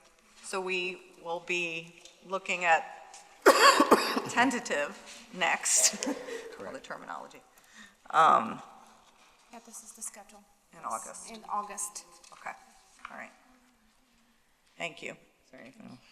Thank you.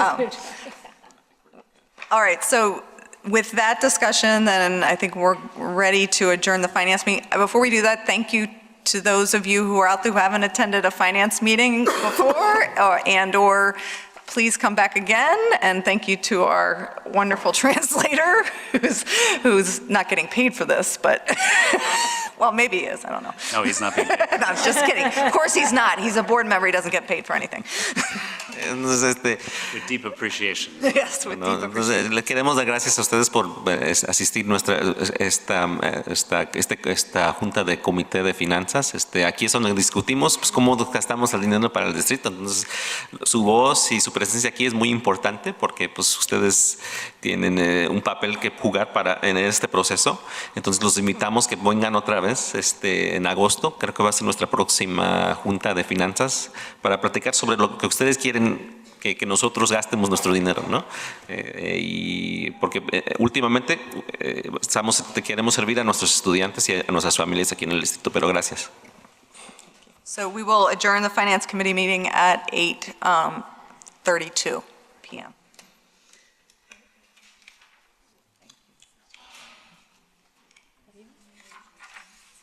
Yeah, let's do, we go ahead and do roll call for the working board meeting.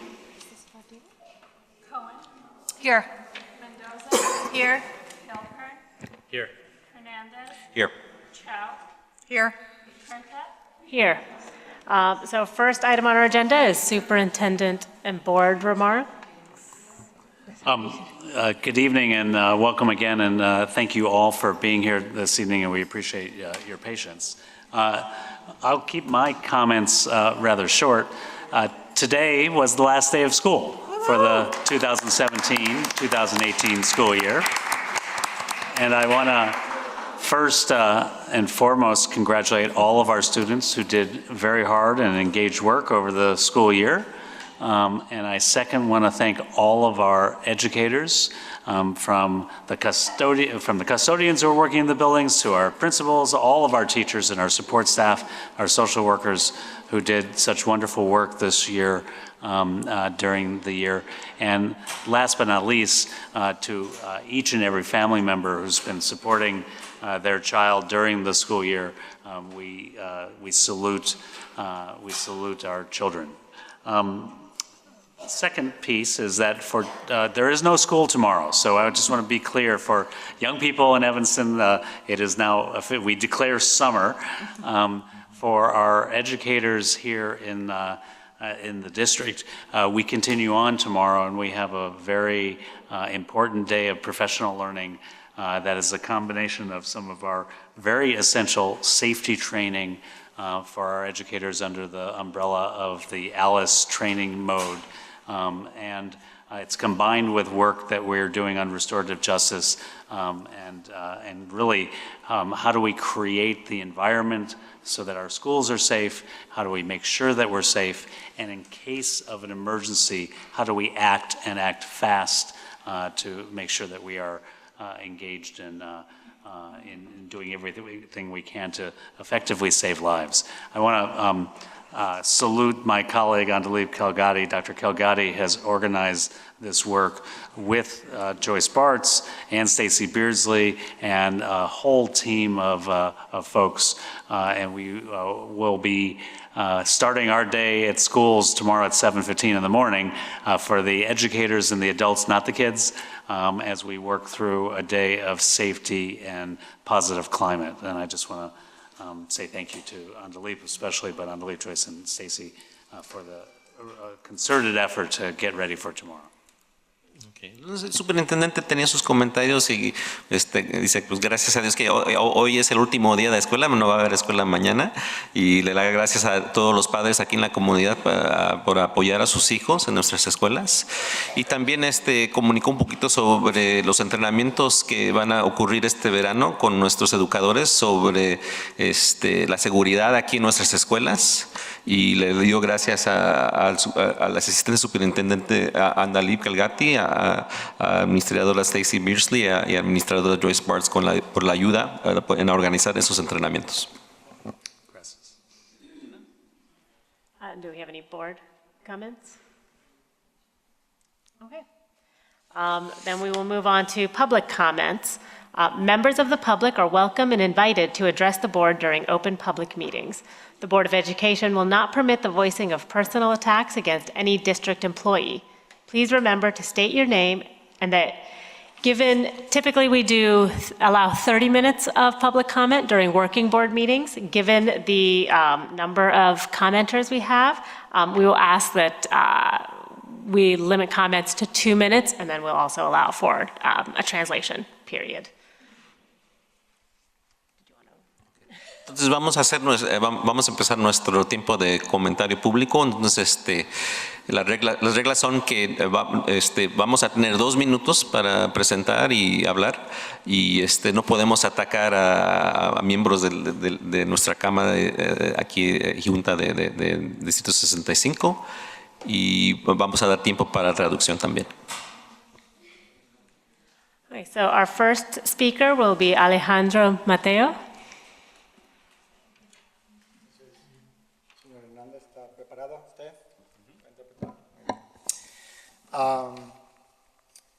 Buenas noches a todos.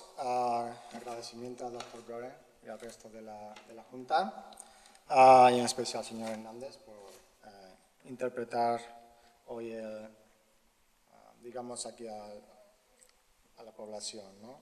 El hecho de no tener un intérprete es un ejemplo ya de falta de equidad que nos enfrentamos aquí en la comunidad hispana. Me llamo Alejandro Mateo y tengo una hija en el programa TUI, en la Escuela Washington. En primer lugar, vamos a hablar una representación de una asociación de familias hispanas del distrito, donde queremos exponer la preocupación por la búsqueda de romper esa brecha que actualmente se encuentra en los estudiantes hispanos. Para cerrar esa brecha, van a oír diferentes temas de distintas familias que creemos que es importante atajar. En primer lugar, queremos compromiso a nivel del distrito de contratar a más asistentes, a profesores, trabajadores sociales, psicólogos, asistentes de alfabetización, y más ayuda de profesores de educación especial bilingüe, cosa que no hemos visto reflejado en el presupuesto para el año que viene. En segundo lugar, compromiso económico de no recortar los programas, materiales y el personal que ayuda directamente a los estudiantes latinos. En tercer lugar, más apoyo a los estudiantes latinos de Early Childhood y mejor coordinación entre el pre-kinder y el distrito 65. La expansión del programa TUI a Middle School también es un punto que queremos que mejore el distrito. Entonces, ya brevemente, por todo lo expuesto, creemos que es necesario y sería crítico tener una figura al nivel de administración del distrito para coordinar el programa TUI.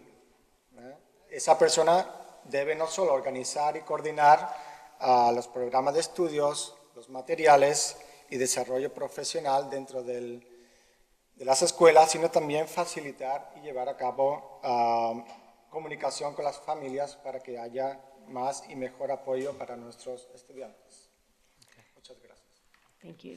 So just to translate, so this is a parent from Alejandro from the Washington School. He's from the parent group, that's the Association of Hispanic Families of Washington, and he says you're going to hear various presentations on from the parents and community members on some of the needs of the Latino community here in Evanston, District 65. One of the things they do want to advocate for, that we look at as we talk about our budget, is that we need an increase in staffing for that services Latinx families and students. That being, ranging from more teachers, teacher assistants, social workers, and psychologists, and then more, I think another demand is more social workers that, again, are culturally and linguistically responsive to Latinx families. And they'd also like to see an expansion of the TWE program in the middle school to ensure that there's continuity for TWE students. I think that's it.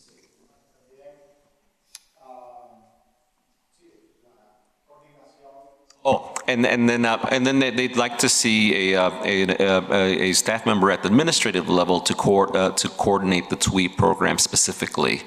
So someone that, again, TWE programs can refer to at the cabinet level, refer to, and can help guide the way the TWE program unfolds and ensure that the program is run with fidelity. Thank you. Our next speaker, Isadora.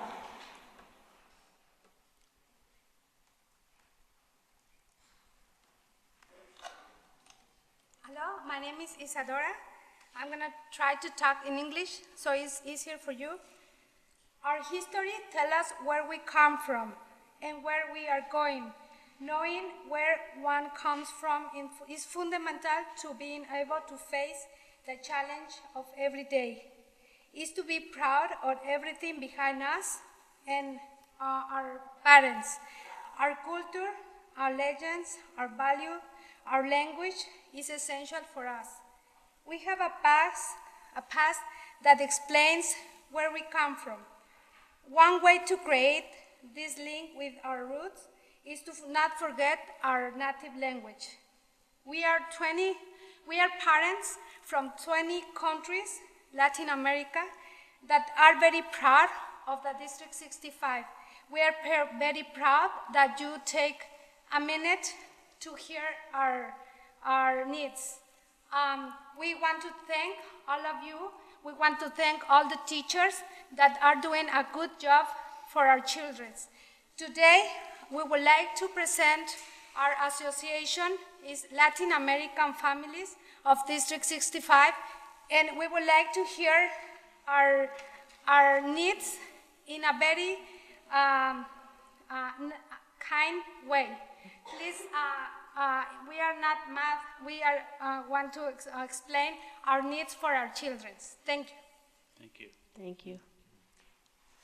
Entonces, lo que acaba de relatar la señora Isadora es que está aquí para hablar sobre las necesidades de la comunidad latina aquí, de nuestros estudiantes aquí en el distrito escolar, y le da gracias a la junta directiva y a la administración por escuchar a las voces de la comunidad. Abraham Cabrera. Buenas noches. Mi nombre es Abraham Cabrera y soy padre de 2 estudiantes de TWE de Washington. Estoy aquí representando a la Asociación de Familias Hispanas de Evanston.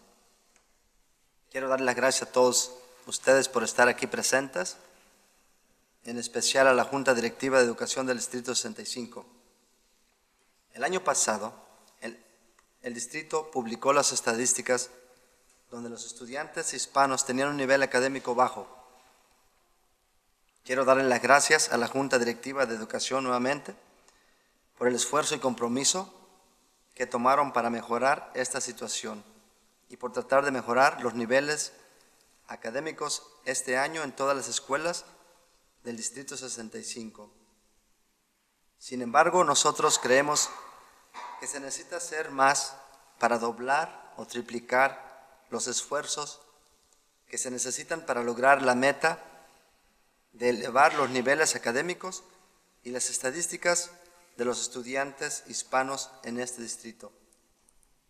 Nuestra pregunta es, ¿qué plan estratégico y qué plazo tiene el Distrito 65 para mejorar y alcanzar los niveles académicos y las estadísticas de los estudiantes hispanos de este distrito? Muchas gracias.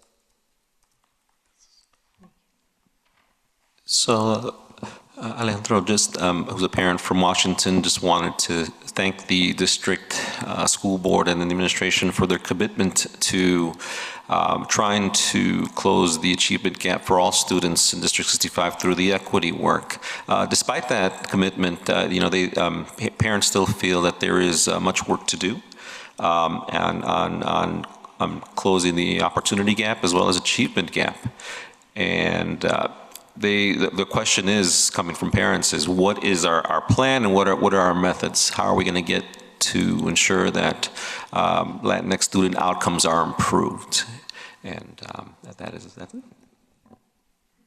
Our next speaker is Carlos, I'm sorry, I can't read the last name.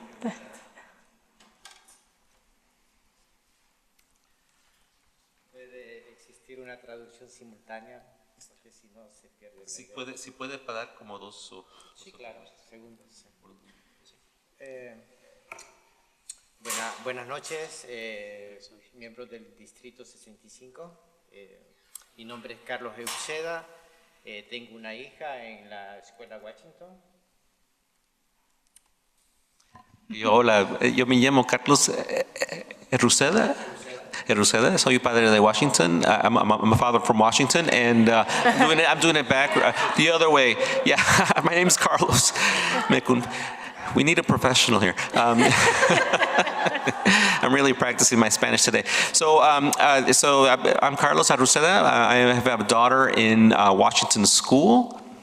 Estoy aquí para manifestar que como asociación de padres y madres hispanas queremos poner en evidencia de que hay un retraso en nuestros estudiantes en comparación con otros estudiantes en el distrito de Evanston. So he's here with other parents to point out the discrepancies between the academic achievement of Latinx students with other students in District 65. Y es obvio que esto ustedes ya lo saben, es una información que manejan muy bien y que conocen nuestra problemática como comunidad. And this is something, again, this is information that we know because we've created these reports that show that there is this gap. Como comunidad y como asociación estamos muy contentos con los avances y las acciones que hicieron con la comunidad afroamericana para reducir la brecha entre los estudiantes afroamericanos y los otros grupos. So as a community, we're very proud of what District 65 has done and its different attempts to address the black student achievement gap, and we're very proud of what the district is doing on behalf of that community. Consideramos que es justo y un derecho para la comunidad afroamericana poder reducir esas brechas. And this is actually a very just and needed approach and necessary approach to ensure that black student outcomes are bettered. Pero como padres y como madres y como asociación de familias hispanas queremos que se haga lo mismo con nuestra comunidad. And as parents of Latino students, part of the same district, we would like the same thing done for our students, our Latinx students. Pero que se haga lo mismo diferente, o sea, somos una comunidad lingüísticamente y culturalmente diferente. So to do the same thing but differently because we are a linguistically diverse community. So again, we need to take that into account. So doing the same but differently because of our linguistic background. Por lo tanto, nosotros consideramos que debe existir un plan sistemático y, si es posible, calendarizado para tratar y reducir en lo más pronto posible esa brecha académica. So we feel there needs to be a systematic approach and strategy to ensure that we close the gap between Latinx students and other students here in District 65. Y por último, quisiera explicar, la comunidad latina es una comunidad con un gran hilo social muy importante. Y por lo tanto, si se va a hacer un plan, sería importante involucrar maestros, padres y comunidad para poder reducir esa brecha. And as a reminder, the Latinx community is got a huge social network that the district should tap into as we look at strategies to address the achievement gap for Latinx students. Muchas gracias. Our next speaker is Mayra Basan.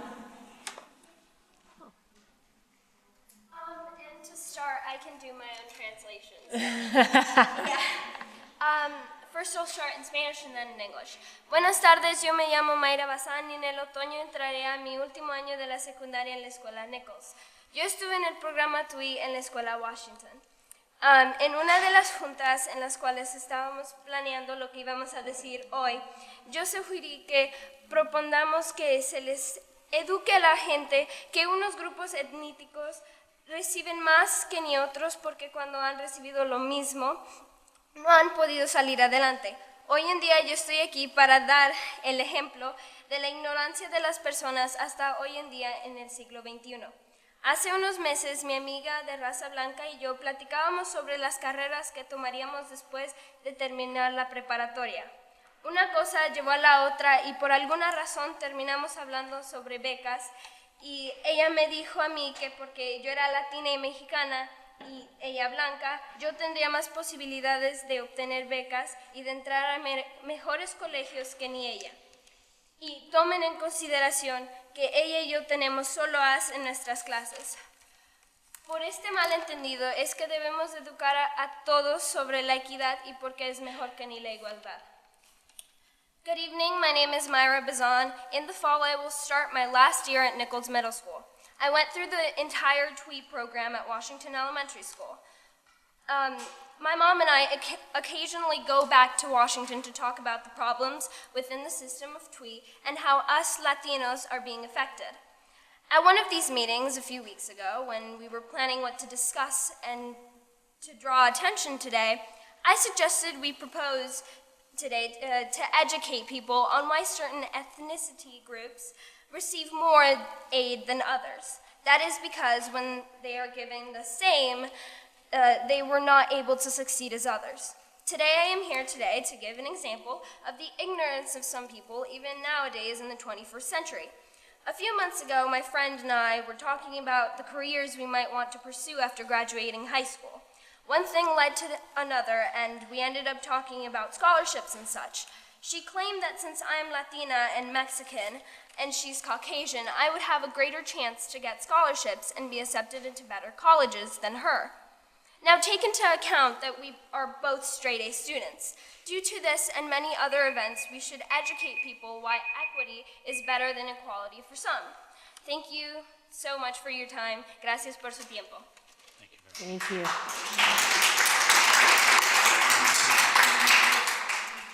Next, we'll have Liz Durango Cohen.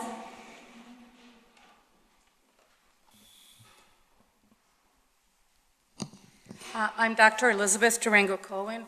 I have 3 children attending District 65, a rising 8th grader, a rising 6th grader at Nichols, and a little one about to start at Washington. Together with other Latin American and Hispanic parents, I am here to request that the district take action to address the performance gap that exists between Hispanic and white students. The district has a duty and a responsibility to all students and must tackle the systemic inequality. As I'm sure you're aware, the performance gap emerges in elementary school, but has long-term consequences, both in terms of academic achievement and access. In elementary school, this means not meeting grade standards. At the middle school, it means not being accelerated in math, and this precludes students from taking multivariate calculus in high school. And even for students not interested in multivariate calculus, the gap grows to impede them from enrolling in advanced placement courses in high school, which serves as a bridge to a successful transition to college.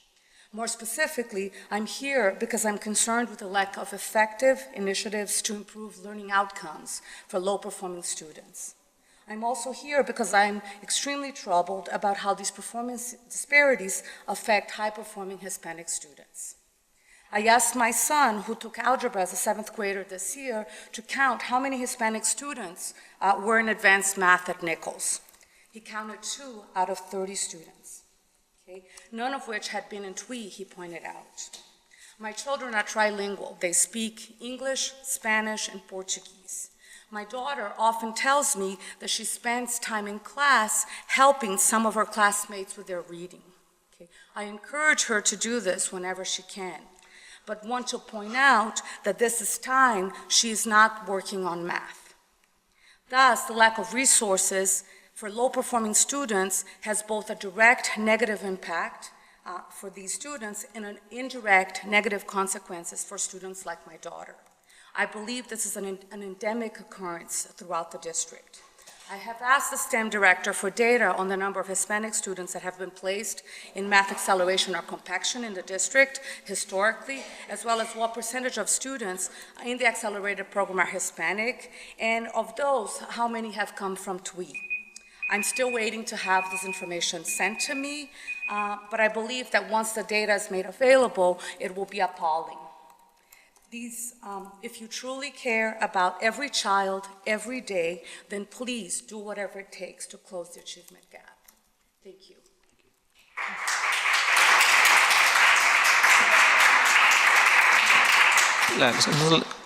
La mamá Liz de Nichols y Washington vino a platicar un poquito sobre la falta de estudiantes de TWI en nuestras clases avanzadas de matemáticas, y le está pidiendo al distrito escolar y a la administración que den información a la comunidad sobre cuántos estudiantes de TWI están inscritos en las clases avanzadas de matemáticas. Es crítico que tengamos esa información y busquemos alguna manera de inscribir más estudiantes que están en el programa TWI en las clases avanzadas de matemáticas. Stephanie Mendoza.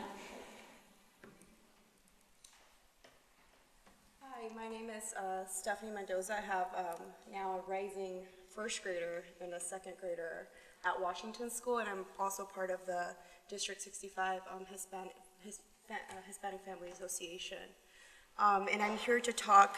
I have one child who is in special ed, and while attending some of our meetings, I encountered other parents who have children who are receiving some type of intervention with 504 plans, IEPs, or children who are just receiving math and reading interventions. And one of the things that I have seen by speaking to parents is that we really do not have enough literacy coaches who are bilingual in the district. We have 4 literacy coaches currently who are only English speakers, and 1 who is bilingual.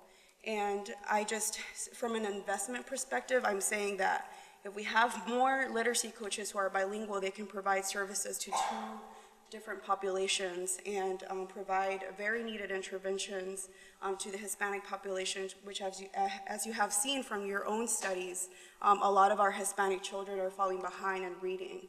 And we know that reading is critical and essential when it comes to math, writing, and any subject that we're going to study in school. So, and I've seen from my own child that his reading intervention that he's had, that he is eligible for through his IEP plan, that his reading has increased substantially, and that has allowed him to better his academics, both in mathematics and other subjects throughout his classroom. But we don't have enough. He is very lucky to be in a school that has a bilingual reading specialist, but I know there's other children who are not lucky and do not have those interventions in their own schools. I know there are teachers and specialists traveling between 2 schools, especially special education teachers. We also need more SLANT certified teachers, bilingual social workers that we know are essential in today's era, where they can provide services for our children and provide interventions early on. And we also do not have extended learning programs in Spanish for children.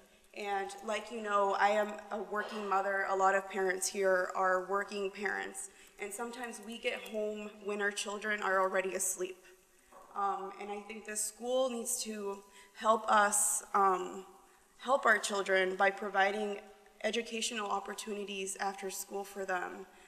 We try to do the best we can at home, but you know, some of us do not have the education or the knowledge within the American, you could say, educational system to provide the services needed for them to excel because of the language barrier and just educational gaps amongst our children and ourselves sometimes. So, and I know my time is up and I have so much to say. I will email you all with all of my ideas, and I will give someone else time.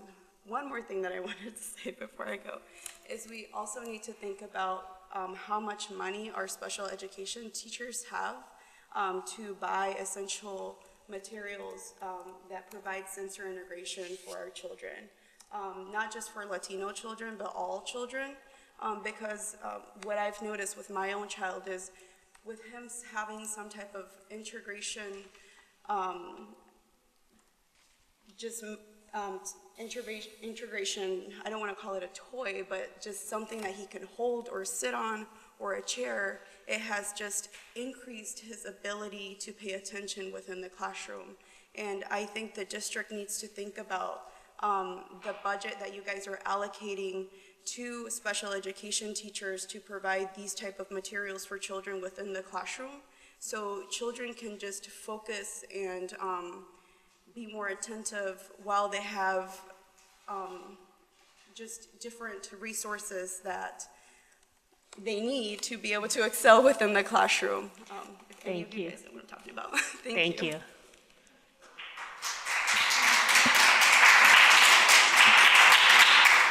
Entonces nada más Stephanie acaba de hablar sobre la necesidad sobre especialistas de lectura bilingüe. Solamente tenemos un especialista de lectura en el distrito que está compartida entre varias escuelas. Y también está pidiendo trabajadores sociales que también son bilingües y también está pidiendo que el distrito piense sobre, en nuestra conversación de nuestra propuesta, que cuando estamos hablando del programa de educación especial, que busquemos una manera de pagar y proveer materias para integración sensorial para los maestros de educación especial. Our next speaker is Rocio Mancera.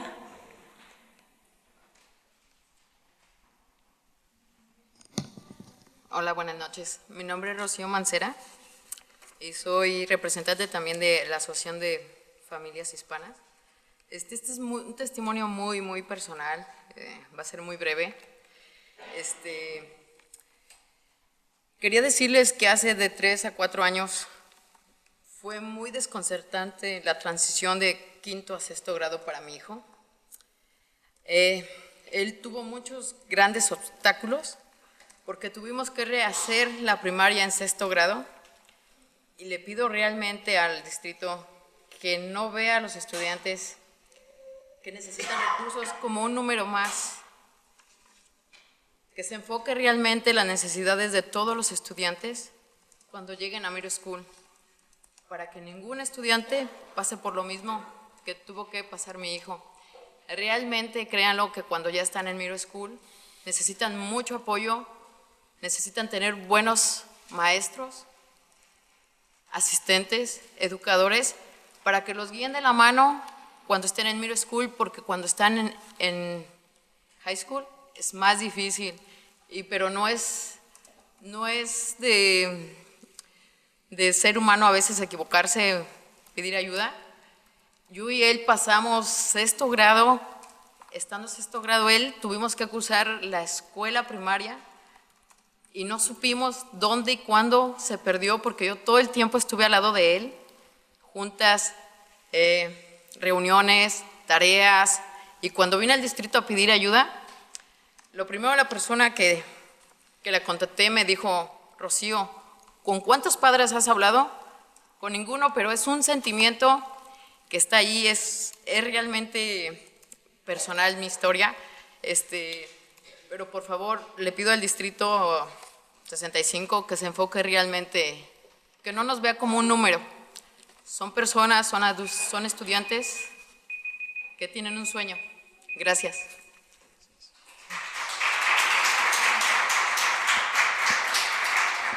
So Rocio is a mom from Chute, and she wanted to briefly relate her experience that her and her child had on transitioning from, about 3 or 4 years ago, transitioning from elementary school to the middle school, and it was very, very difficult for her and for her son.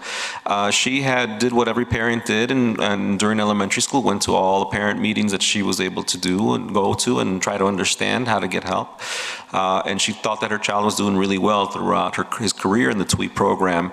But to find out that when he got to the middle school, that he was unprepared, and she worked very hard and asked for help from the district, and the district was responsive, but it took a lot of work on her behalf as well as middle school staff to get her son where he needed to be. So she's just asking that to make sure that when we look at the transitions that Latinx students make from the elementary school to the middle school, that we really think about what targeted supports these Latinx students need in their transition from elementary school to middle school, because she says this is an experience that she shares with many parents that she's talked to in regards to transitioning from elementary school to the middle school. Debbie Lewicki. Hi, my name is Debbie Lewicki. My daughter is in the TWEET program at Washington, and I'd like to thank you guys, and especially to Mr. Hernandez for translating. I think the fact that there's not an interpreter here also speaks to the lack of equity in our district towards Latino students. And so, like other parents, I'm here from the Asociación de Familias Hispanas, really concerned about the district's commitment to equity of opportunity for our students. You've already been presented with information in a school board meeting in August of 2017 that the two-way immersion program is considered to be one of the most effective, or the most effective model for dual language literacy and its potential to close an achievement gap. And in fact, one of the recommendations from the Racial and Educational Equity Report from May of last year was to develop and strengthen TWE program in 6th to 8th grades, and that's something we haven't seen, and I think the time is now. In order for our Latino TWE students to have an equitable opportunity to excel, a strong TWE program in middle schools is necessary. You probably are all familiar with research that says that it takes an average of 6 to 7 years to reach grade level curricular mastery in a second language. That data is based on students coming into a program with grade level proficiency, which also isn't always the case for our students. So by stopping TWE at 5th grade, you're really not giving students enough time to even catch up, nonetheless surpass where they should be. By not continuing TWE into the middle school, you're not giving students the full opportunity to reap the benefits of the program. The most well-known and well-respected research says that while at 5th grade most TWE students meet grade level standards, it's really after their 7th year in the program, which would be 6th grade for our students, that they start to outperform students. So students in TWE programs continuously outperform their monolingual counterparts, on standardized tests in English reading from the 6th grade on. I'm going to say that again because I think it's really important. Research shows that students in TWE programs, both native Spanish and English speakers, earn higher scores on English proficiency tests than their native English counterparts in non-TWE programs in the 6th, 7th, and 8th grade. This isn't closing the achievement gap, it's reversing it. And our district is not doing anything to help that. I know that you've made Bessie Roads a K through 8 TWE program, so obviously you recognize the value of a complete K through 8 TWE education. I'm asking you to make that commitment of equity of opportunity for all TWE students.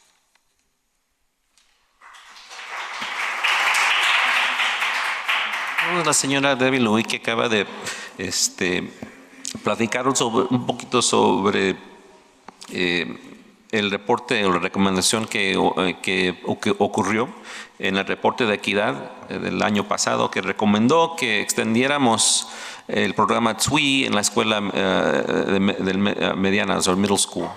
Y dice que los estudios nos dicen que toma 6 o 7 años para un estudiante para que se anivele en un segundo idioma. Entonces, para nuestros estudiantes, ese es el 7º grado. Y le gustaría ver qué vamos a hacer como un distrito para asegurar que se extienda este programa en la middle school. Y también relató un poquito sobre los datos que dimos en nuestro reporte de los estudiantes hispanos, en que los estudiantes les falta mucho en nuestros estudiantes latinos pueden sobrepasar a los estudiantes que son monolingües si tienen los soportes apropiados. Maria, there's no last name, sorry.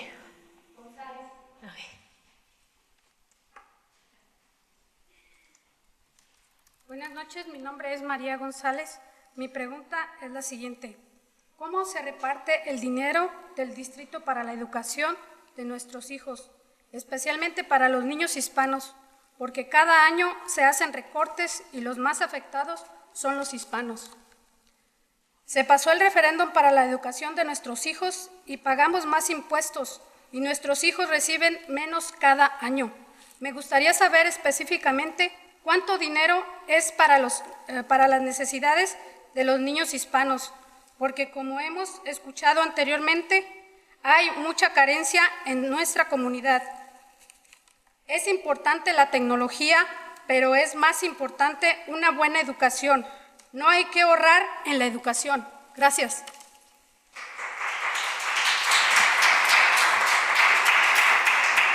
So Ms. Gonzalez asked the question, she wants to know where our money goes in regards to how we spend it on education. And again, even though she says that we're spending more, or we're paying more taxes as citizens and residents of Evanston, but again, we're seeing the same results in regards to student outcomes. And every year, as test scores come out, it seems to be that Latinx students still are lacking in outcomes, in educational outcomes, and she would like to know, again, how are we going to spend our money to close that gap? And then she says that technology is good to spend on, but education is much better, direct education is much better, is a much better investment of our money. Laura Mills.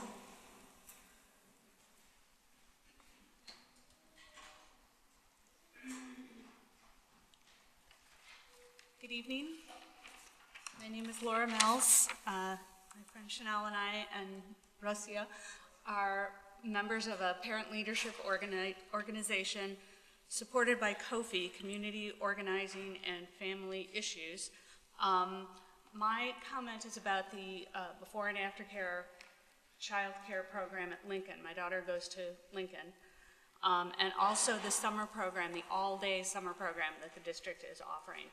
As a single parent whose job is in the South Loop, I could not function without these programs. I'm very grateful for them. I do have 3 comments. I believe, and correct me if I'm wrong, I believe that these programs are not available at all schools. If they are not, they should be. All parents deserve to have access to the same child care and summer programs. Also, I'm not sure all parents know that these programs exist, so better publicity, making known what the resources are would be helpful. Also, I recently was a parent chaperone on a kindergarten field trip to Lincoln Park Zoo, so I want to say this before I say my last point. Whatever the teachers and child care workers are making, it's not enough. Their work is incredibly hard.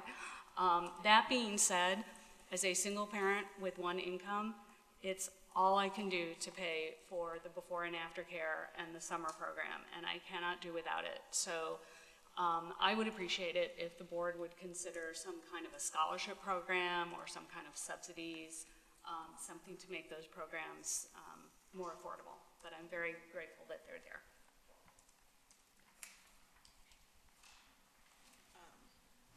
I'm Chanel Brown. I'm also on the list, so I figured we'd knock out the list while I'm here. I just wanted to speak on, I'm from a different school and a different program. Oakton is my school, and my daughter's a part of the ACC program.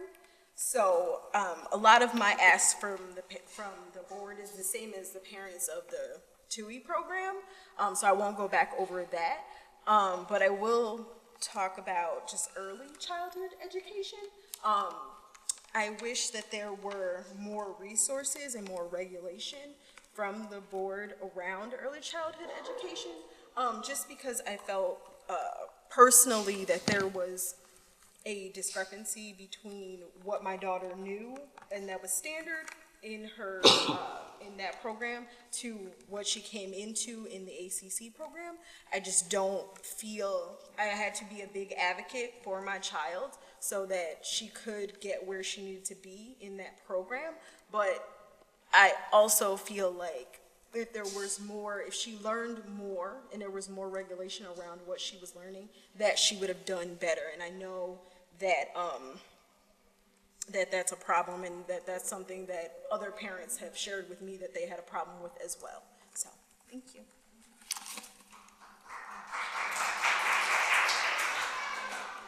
Hola de nuevo. Como les di mi testimonio hace ratito, pues lo único que yo les pido al distrito que por favor realmente reconsideren alcanzar los sueños de cada estudiante, al igual que los de mis hijos, al igual que de los de todos los estudiantes. El apoyo del distrito 65 es tener mucho más mejoras para los maestros, para cada maestro tenga un ayudante adentro del distrito, de su salón que diga, perdón, y si se pudiera más material, no sé, mejor traducción. Es bien importante que nos apoyen. Al igual como Chanel, comparto los mismos sentimientos de ella. Somos un grupo de organización de padres. La organización se llama Coffee y ya tenemos alrededor de un año o más de un año y medio, 2 años reuniéndonos, y por eso venimos hoy en esta noche. Espero que realmente haya una mejora para nuestros estudiantes. Gracias.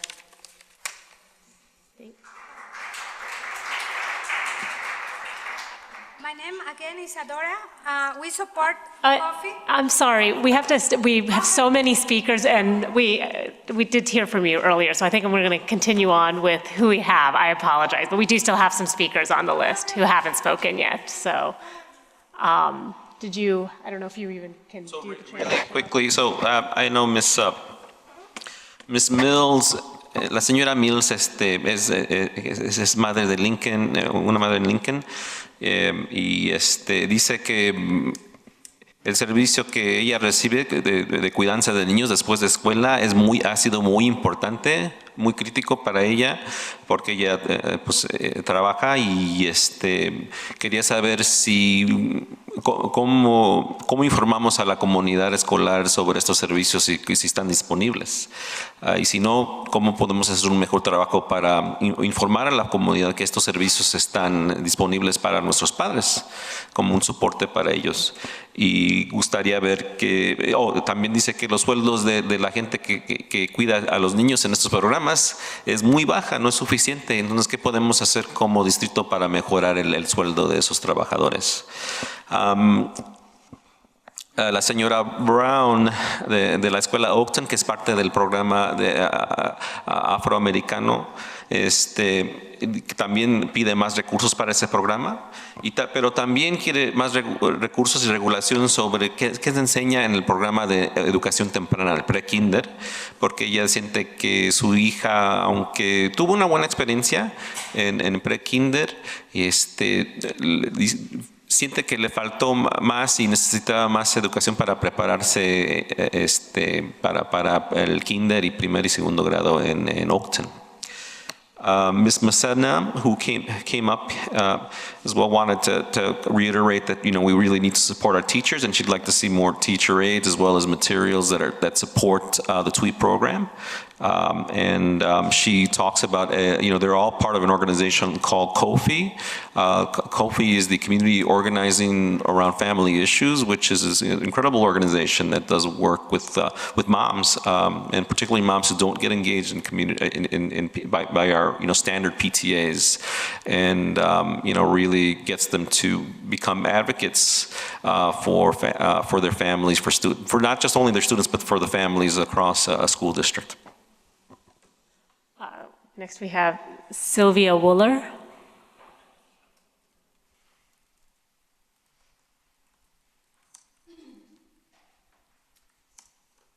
Hello, my name is Sylvia Wooler. I'm representing parents at the District 65 Green Teams. So we're discussing environmental sustainability. I'm a parent at Washington School. I want to give a little bit of background for those who don't know who the Green Teams at District 65 are. So we're We started off with 4 parents from Bessie Roads, Willard, Washington. We met in August 2017. We all had a passion for environmental social justice and a vision of how to more closely align Evanston's upward environmental trajectory with District 65 schools and the youngest city residents. As we continued the work of other parents to green our individual schools, we began to serve as a resource for other schools in the district by meeting monthly to help them form their own green teams and create green initiatives at their schools. These green initiatives come and go with parents as their kids progress through the district schools. The initiatives begun in 2017 are not new. There have been many that have advocated for stronger environmental policies for many years, if not decades. This is how the school's extensive gardening program, for example, have developed. However, simple parent involvement in these issues that need a top-down approach cannot be sustained with an administration that is not proactive in these issues. Ideas that have been tested through parent-led motivation need to be taken up as the responsibility of D65 leadership, or they will fade as the parents leave the district. District 65 Green Teams is a collective of parents and staff from D65 schools that seek to create healthier, more environmentally sustainable school communities through education, awareness, and action. Our ultimate goal is to foster the next generation of environmental stewards, while enacting lasting, sustainable change in the school district. We seek to achieve these goals by supporting District 65 staff and all those championing sustainability efforts in the schools. We share resources and serve as a clearinghouse to facilitate these endeavors. Additionally, we aim to collaborate with District 65 leadership in creating centralized initiatives, working with all the district's departments with a particular focus on curriculum. Through these efforts, environmental sustainability will become an integral part of District 65 culture. I'm Beatriz Echeverría. I'm the next person Okay, on the list. do we want, Sergio, do you want to translate first before we go on to the next speaker? Entonces la señora Waller está con el equipo verde, que se involucra en temas del medio ambiente. Entonces, se ha estado reuniendo con otros padres desde el 2017 y nomás quería compartir que la meta de estos equipos verdes es de educar a nuestros padres y a nuestros hijos, estudiantes, a ser mejores cuidadores de nuestro medio ambiente. Y que siente que estos grupos que se juntan, que son padres, salen con recomendaciones que como liderazgo aquí en el distrito tenemos que tomar en cuenta. Okay, my name is Beatriz. I'm here as a member of the Green Team, but I'm also a member of the Asociación de Familias Hispanas, which I support, and I'm very grateful that they're here, and I wanted to say that. Okay, so I'm just going to continue the list. Our accomplishments that this year have been an increase from 1 active team to 7 in 1 school year. Sustainability tab on the District 65 website. We had a film festival with entries from all schools in the district. We are composting, hopefully next year, the trays, and we have a food sharing table policy, and this has been enacted by Kate from Nutritional Services and Rafael. We're doing an end of year supply collection in 7 schools, I think. And we're also in discussion with numerous Evanston environmental groups and district administrators. Our goals for next year is composting pilots, including tray composting and food waste reduction campaign, green teams active in all schools, and enriched curriculum to promote environmental literacy and environmental social justice. Start the process to ingrain a sustainable mindset in the leaders of tomorrow, give them useful skills to enact Evanston long-term plans and prepare for future jobs, and to solve foreseeable environmental issues. Kids are the key to our climate action and resilience plan. Also, promote a conductive atmosphere to collaborate with District 65 leadership in creating centralized initiatives, and encourage District 65 administrators and staff to view all District 65 operations through the lens of sustainability, like your glasses to save money and resources. We know money is important, but the planet is more important. And then we request that the District 65 board budget for next year includes the following.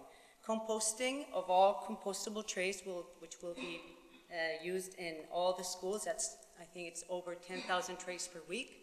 If they're composted, it means something that we're having compostable trays. If they're not composting, it's silly. Food composting pilot in at least 6 schools. At Washington, we're diverting over 90% of our trash just with like 3 volunteers and 5 buckets. That's our budget. And 32-gallon totes every week, $22, $44 per week is what we're spending to divert 90% of the compost, of the trash.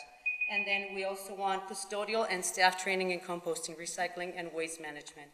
And also, please, removal of as much single-use plastic as possible, like this plastic cups. Thank you very much. Thank you. Señora Beatriz, le iba a pedir, ¿puede traducir eso usted en español? Por lo mínimo lo que... Ok.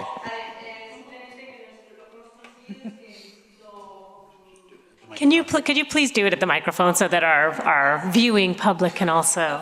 Lo que hemos conseguido es varias iniciativas en el distrito, como por ejemplo que el año que viene las bandejas sean compostables y también estamos implementando unos recogidas de material escolar. También estamos hablando con bastantes grupos. Nuestros objetivos es que hayan unas pruebas pilotos en 6 escuelas como mínimo de compostar, porque estamos sacando el 90% de los residuos. En la Washington estamos sacando el 90% de los residuos con muy poquito esfuerzo económico, sobre todo. Queremos que haya equipos verdes en todas las escuelas. Queremos que en el currículum haya medio ambiente, esté el medio ambiente en el currículum. Queremos que los niños entiendan que el medio ambiente es importante y queremos trabajar con el distrito. Queremos que el distrito trabaje en el medio ambiente, que se dedique a implementar políticas medioambientales. Y lo que estamos solicitando es que el año que viene composten todas las bandejas, que haya una prueba piloto como mínimo en 6 escuelas, sobre todo en las que tienen ahora mismo un Green Team, y que el personal de limpieza y mantenimiento sea entrenado en cómo reciclar y compostar, porque sin ellos no podemos hacer nada. Y que por favor dejen de utilizar plásticos de usar y tirar. Thank you. Gracias. Thank you. And our final speaker will be Juan, I'm sorry, I'm having, Cada? I'm sorry, I'm having trouble reading the last name. Hi, my name is Juan Queracadis. I have a kindergartner who just graduated at Oakton School and a daughter who's attending the Spanish daycare for all here at JEH. And I don't have much new to say that many others haven't already said. But as a community member, I'm really interested in equity, and I just want that all our students have the same opportunities. And I just want to see, just from my personal experience, just being a parent and seeing what happens, in kindergarten, I just see that the TWE teachers have a lot of work in translation, and I could see that they need more resources to help, more bilingual translators, social workers, school psychologists, and I just want to ask the school board to come up with a plan to close the equity, the achievement gap, and also to consider expanding resources for the TWE program. Thank you.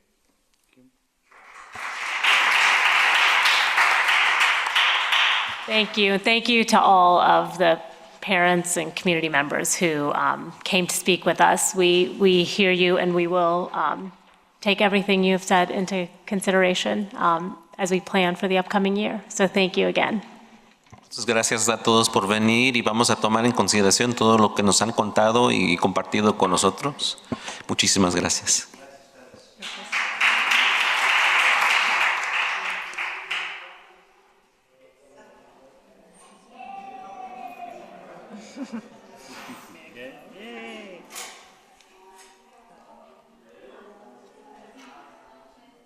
Okay.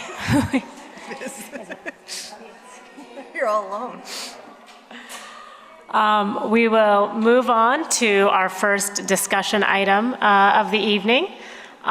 review of executive summary of ethics policy investigation. The board had requested our attorneys to prepare an executive summary of its recent investigation regarding potential violations of the board's ethics policy during the recent primary election. The board's attorney has prepared the executive summary, and it was the board's intention to make it public. Assuming there are no objections from board members, the direction is for administration to make the executive summary public after the board meeting. So, do we have any objections or comments? Could I make a comment? I have no objection. I just wanted to make a really brief statement to say that I know that everyone on this board takes our commitment to District 65 and all of our children very seriously. In that vein, I think we all encouraged this independent internal review and look forward to implementing the proposed recommendations for additional training. I'm pleased that the review concluded there was no intentional misuse of district resources or influence by me or my campaign. I'm sorry for the mistakes made, for any distraction from our important work, and extremely happy to move forward and refocus on that work. So thank you all. Anything else? Okay, so we'll make the executive summary I think it's a part of the packet. We will make it public. Yeah. Okay, we will then move on to a presentation about our school climate work at 9:30 this evening. Hold on one second. Oops.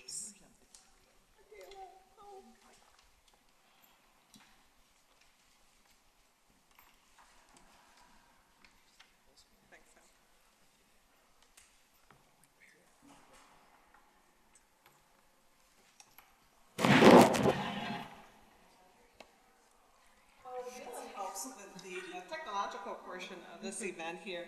I want to introduce Ms. Lindsay Ryan to you, who has been working with us as a consultant for the last few years on school climate, and it's my pleasure to have her with and working together with us on this. So, see if I can finish one of this in here. So tonight, we'd like to talk a little bit about what school climate is, how the school climate teams developed, and where we're going in the next year. So our commitment is to promoting a positive school climate in our schools, to integrating our social-emotional learning with our academic instruction, and developing teams to support educators so that we can have whole school climate teams with a improvement, with a focus on improvement on school climate. So our school climate teams developed as a result of the strategic plan. This plan was developed and led by Dr. Gordon with input from many stakeholders. A significant component of this was to develop positive and supportive school climates for each of our schools. And this goal was the one developed as a result.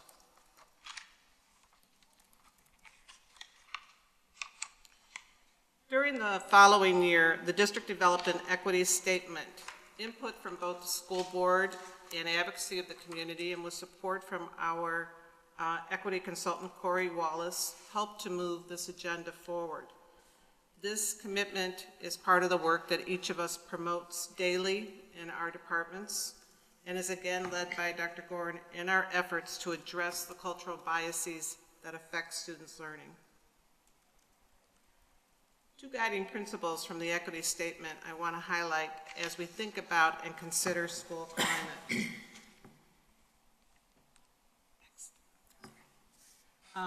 One is raising the achievement of all students while eliminating the racial predictability of achievement.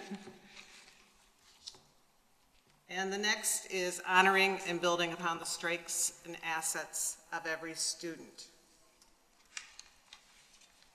Our MTSS coordinator, Donna Cross, developed this framework in thinking through and surveying staff regarding the current services in need in our district.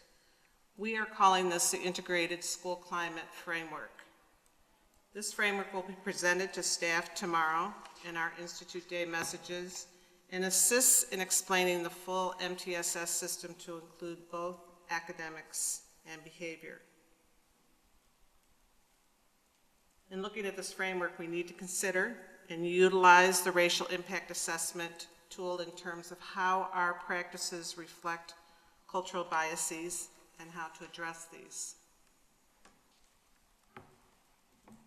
In taking a look at PBIS, social emotional learning, our cell work, as well as our SEAL work that we're doing in our K-1 and 4th grade classes, restorative practices, and culturally relevant teaching, we are looking at what the definition is of each of those so that we can really understand how these things work together and use them in terms of supporting kids in the directions that we want to go. Each of these have specific goals that we feel can correlate with each other so that we can develop a framework of support for children that will be very useful, and we will use these practices in different ways to assist them.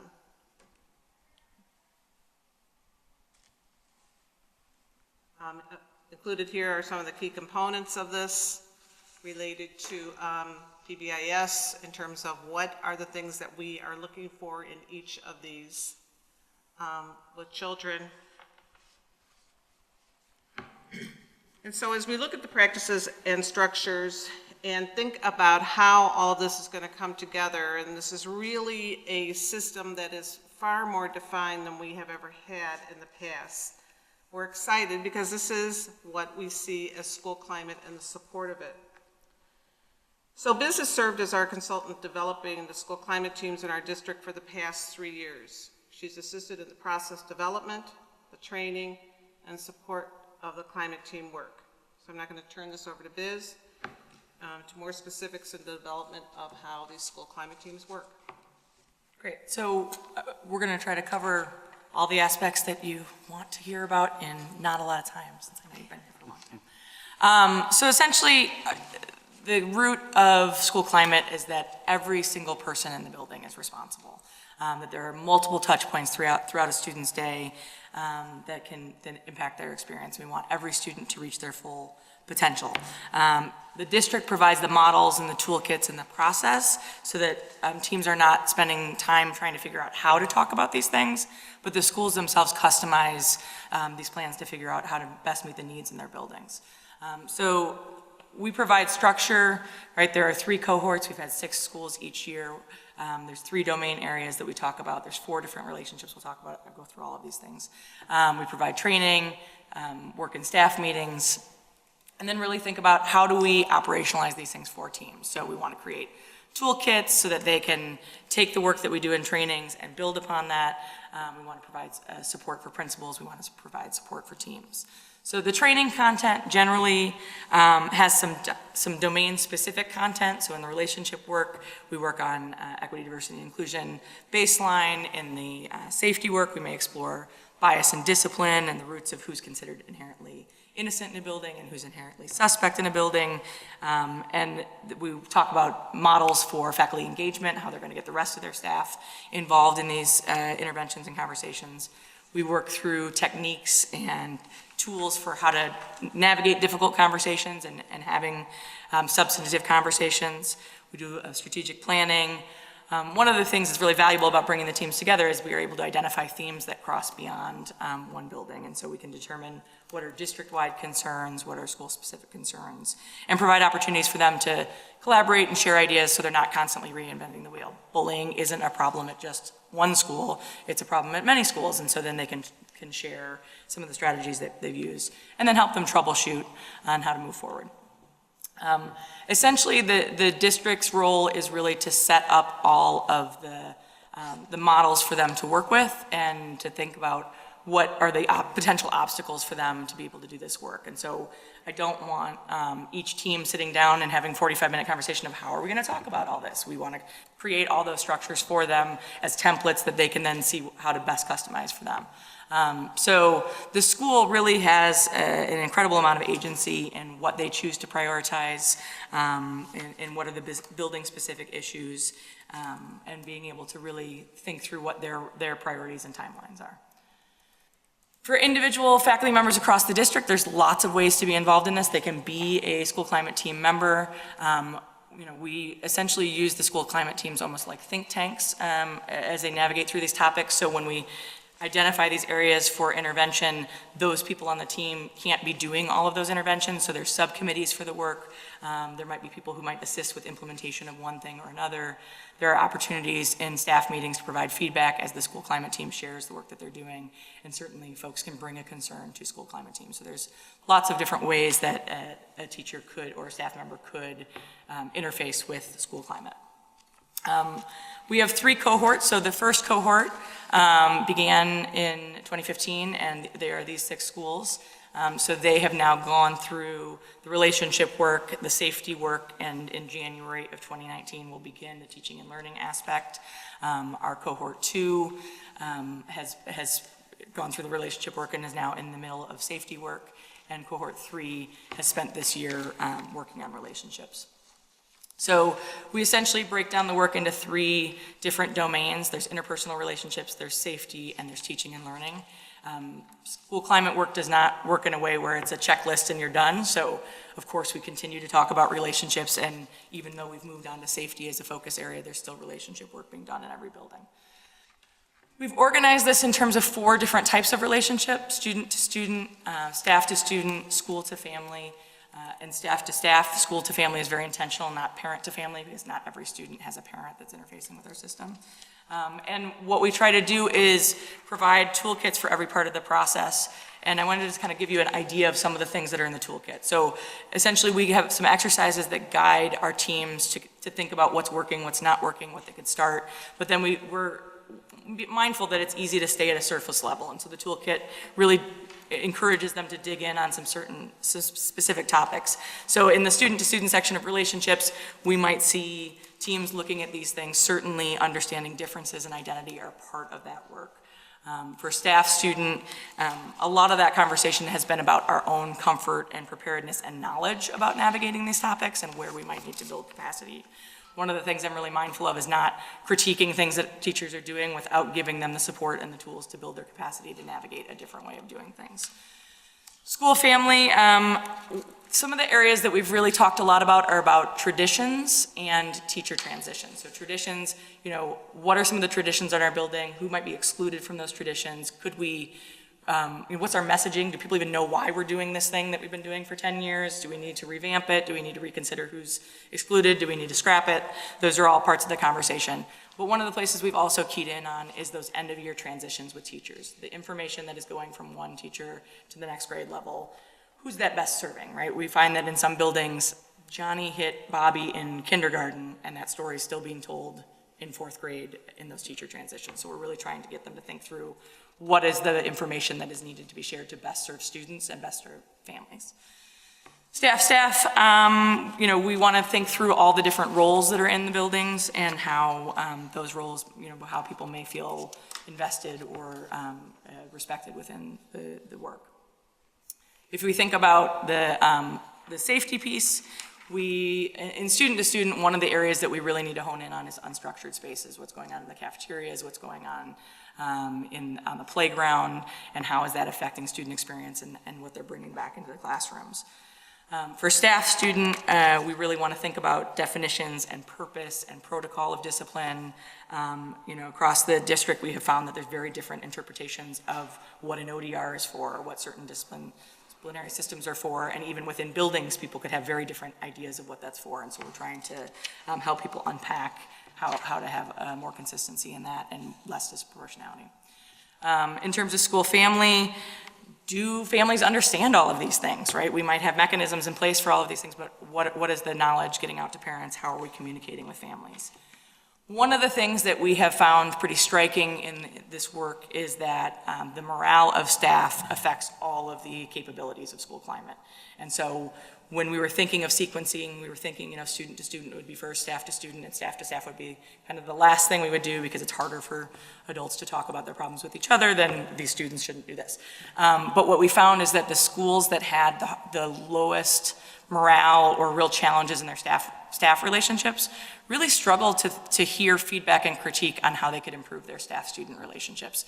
If they didn't feel respected, they had a hard time hearing that feedback, and if they didn't feel like they belonged, it was hard for them to foster that belongingness for students. So in some schools, we've kind of created some support mechanisms just on the staff-staff relationships to help build that capacity and that baseline so that they can do the staff-student work more effectively. The climate process essentially is we onboard on a domain, we do an inventory phase where they're going through toolkits and there's prompt questions and maybe 10 different bucket areas of topics. Then they do action planning and then they move towards implementation. So if you think about from where we've started, where we are moving into next year is that cohort 3 will be implementing relationship work and beginning the safety work. Cohort 2 will be maintaining that relationship work and doing safety planning. And cohort 1 will be implementing their safety work and beginning the teaching and learning aspect of the work. So we decided a little while ago through the RAD department, we developed a survey that Biz and I worked on with Peter Goddard to get some input from some of the people who are members of the climate team in terms of what their experience has been on the team. So as you can see, it's interesting, the average years worked in the district is over 10, or worked at a current school is about 8. And then there's identities, and this is what people put down in terms of their description of themselves. So we divided the survey into a couple of different things that we wanted to learn about. One was the kind of supports that they receive from us in terms of how this helps them prepare to do the climate team. So I've highlighted a few areas here that were interesting. On this one, the district-wide training opportunities provided for school climate are high quality. And about 75% agree or strongly disagree. Strongly agree. Strongly agree. Oh yeah, strongly agree. On the next one, the climate team experience. So participating on the climate team is a good use of my time. Again, about 80% agree or strongly agree that this has been a helpful piece. If I may, this is one of the metrics that makes me the most excited that, in a position where people are spending a significant amount of their time, that they feel like it's a good use of their time is, I think, a great indicator of how invested our teachers are in this work. And then in our outcomes, one of our questions was racial equity is an important consideration in our school climate team discussions. And you can see on this one that 84% agree or strongly agree. So we had also a number of comments that people made. And these are, comments that we took a look at and that we're excited about. You see the top one, more productive conversations about equity. We're beginning professional development efforts in restorative justice and trauma-informed practices. Equity is being discussed more often when making decisions. We also began peace circles, which has been a positive thing for our community. Climate team has explicitly isolated race in naming the root cause of disparities that exist within our building. So this is really hitting what we wanted to do in terms of the work, in terms of developing the climate within buildings and having people think together in a connected fashion about their work with young people and with each other. So there's also, as with everything, there's challenges in terms of the work. Biz and I met recently with DEC leadership to hear what their concerns are about how to make some improvements in our climate team in terms of our training, in terms of what's staff need, and we agree that at times it can feel like a slow process, that you want things to happen faster within your building. Our professional development sessions that Biz leads are sometimes impacted by our sub-problems that we have. I think they're all concerns that you see here in terms of really trying to develop our communication better between the teams and the building staff. All of the teams are at their own baseline. So although they may be trained in a certain year in terms of relationships or safety, it depends upon the team in terms of how they develop.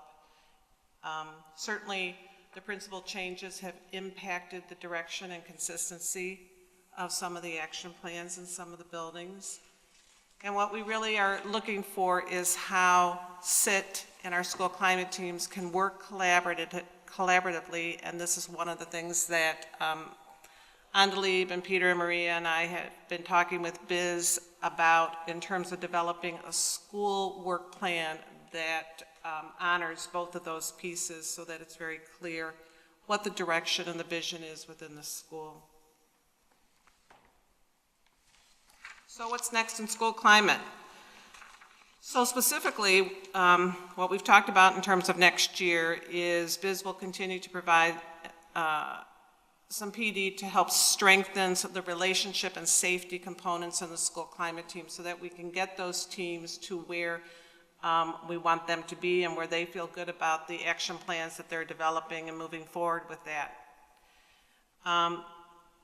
Biz and Stacey are also beginning a training and start in our culturally responsive teaching that we're really going to be beginning in the fall, but we want to use the school climate framework for how to execute some of the training that we want in culturally responsive teaching. So this is an exciting piece of how we're kind of utilizing this in a new way to help in our teaching and learning phase. In terms of CEL, right now we are having some curriculum committees that are working this summer to take a look at our SEAL classes, looking to review and improve our curriculum in that. We also have a team developing curriculum in 2nd, 3rd, and 5th grade for use by the gen ed teachers, and so we want to have a more uniform curriculum that happens in those grades. In Advisory 2.0 in 6th grade, we did, Stacey administered a feedback form. We got, some good ideas about how we want to improve that, and in terms of the CEL portion of that curriculum, we've decided to add a service learning component because we feel that that's an important piece for young people to have in middle school. PBIS. We want to implement more professional development and equity-based PBIS. We're working with principals to strengthen our handbook over the summer because we want to be much clearer about some of our thoughts about student behavior and discipline. So this is sort of pulling into some of the things that we've talked about earlier related to suspension. And we really want to address the office discipline referrals, how we communicate those and use those within the buildings to support students as opposed to it feeling like a punitive measure. And we want to try to make this a little bit easier in terms of having less teams or having the PBIS team and the school climate team to work together in terms of looking at data so that they can identify areas of need within the building using that same framework, which we think will be helpful in terms of the discipline portion that we're looking at. Restorative practices. We have a plan next year to expand restorative practices to all of our schools. The sharing circle component, the responsive circle component, which is really when we're thinking about an incident that may have happened within the classroom that we want to address and improve, perhaps between a couple of students or between a few students. And then restorative conferencing, which is really an effort to bring together students who may have offended another student and work together in a method to address how we react, how we apologize, how we move through situations with each other so that we can find a better place with our conflicts with each other. This is going to be an expansive effort on our part, and we're utilizing staff at each of the middle schools to both address the training, but also to help with facilitating these practices, and they will serve the feeder schools as well as the middle schools. Questions? Thank you very much for that presentation. A lot of information. So do we have any questions from board members?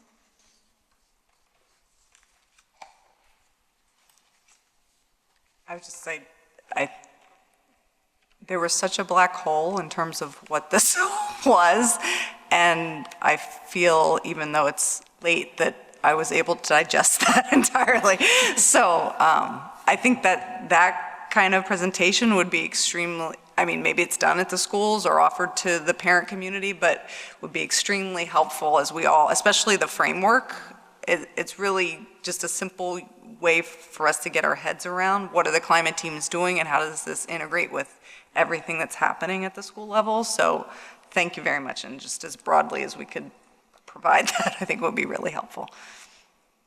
Agreed.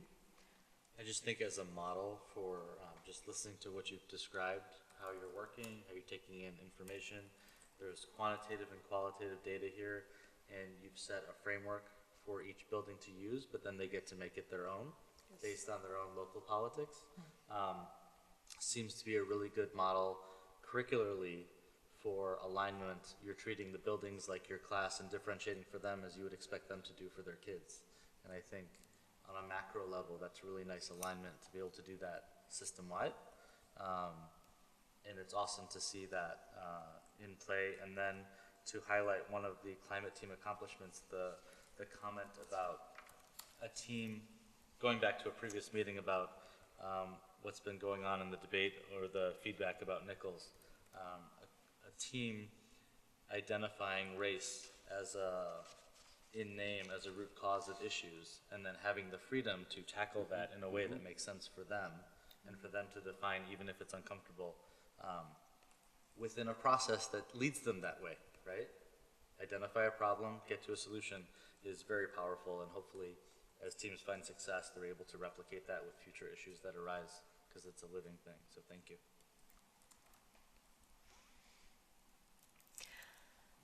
Anything else? Yeah, I just had a question about the collaborative nature of this practice, like between schools and like the different cohorts, and how, you know, the cohort that's ahead is maybe sharing those best practices with the school that is behind them. I think structurally we've run into some obstacles because it would be great to have people from all the cohorts and trainings together, but with subs, that's complicated.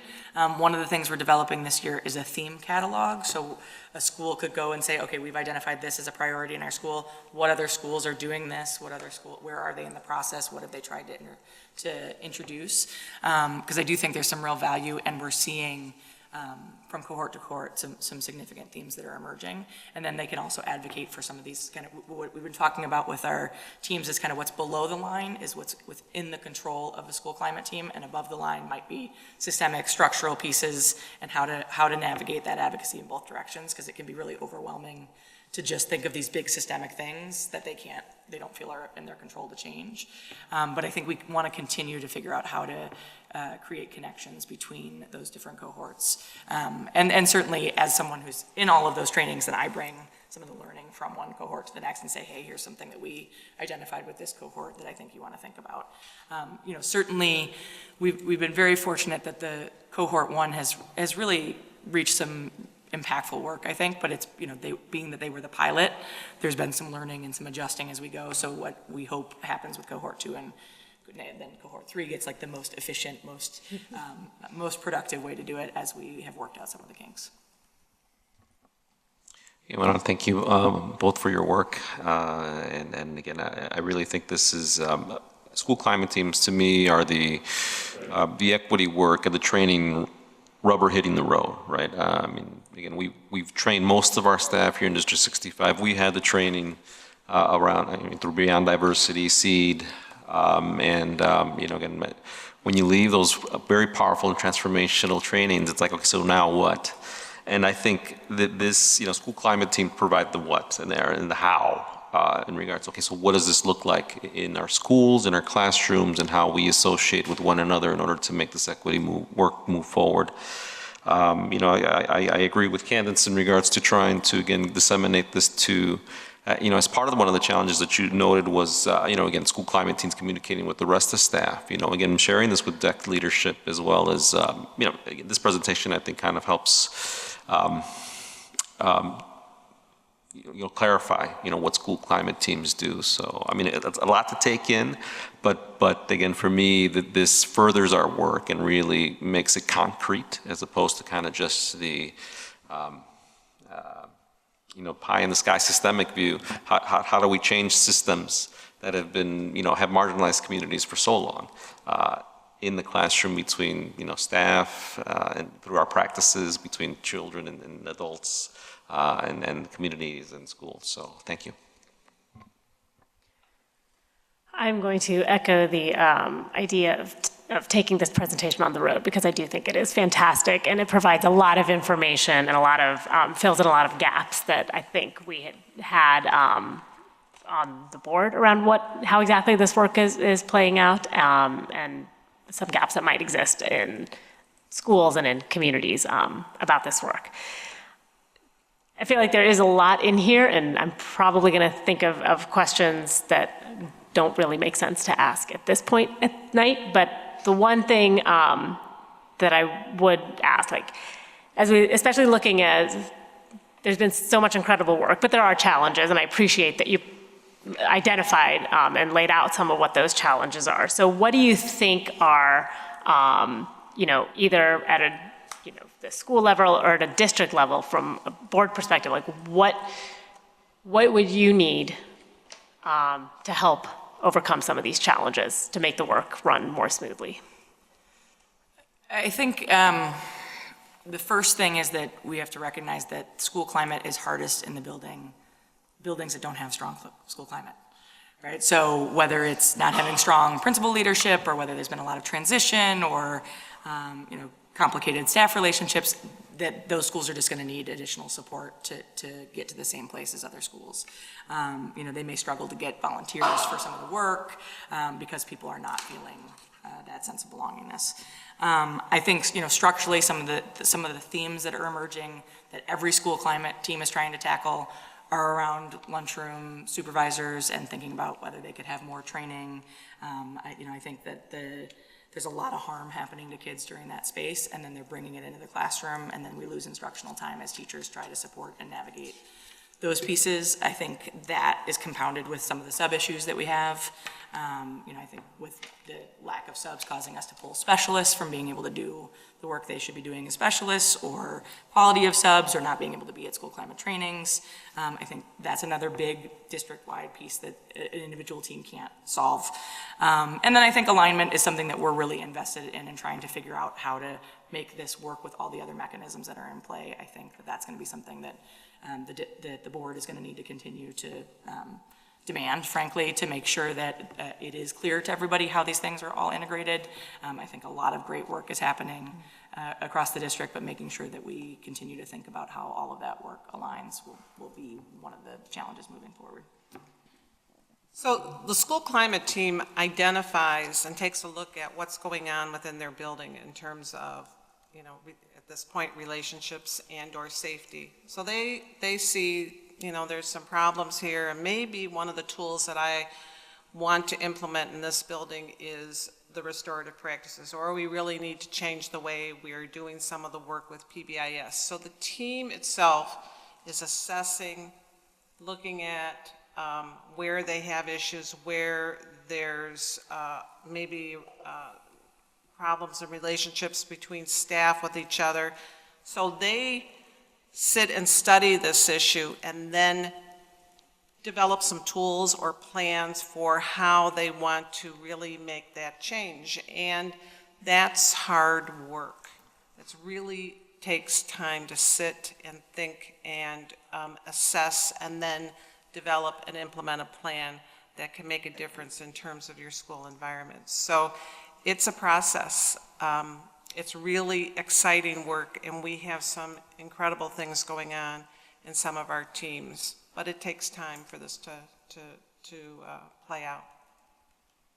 Yeah, we are trying to go wide and deep, and therefore it's going to take us a while to be able to have all the changes that we would like to see, and that, so patience is another thing that that we'll need as we hope that these things translate to a lot of meaningful change in the building, but it's not going to happen overnight. These are national systemic issues that we're trying to overcome. I actually think there are multiple storylines in the presentation, so I thank you for putting out there a couple key ones. One is that alignment matters, and so the structure that you present that aligns school climate with PBIS and social emotional learning and restorative practice and culturally relevant teaching and pedagogy is really, really important. And the alignment with our school improvement planning process is really important. And so that's a hump that we need to get over. It's just one quick technical fix would be align them all, make one community and get it done. But we don't want to lose the fabric of what this work is about, which is really lifting some of the structures we have to support climate. The second thing, and this is again just simplifying completely, relationships matter.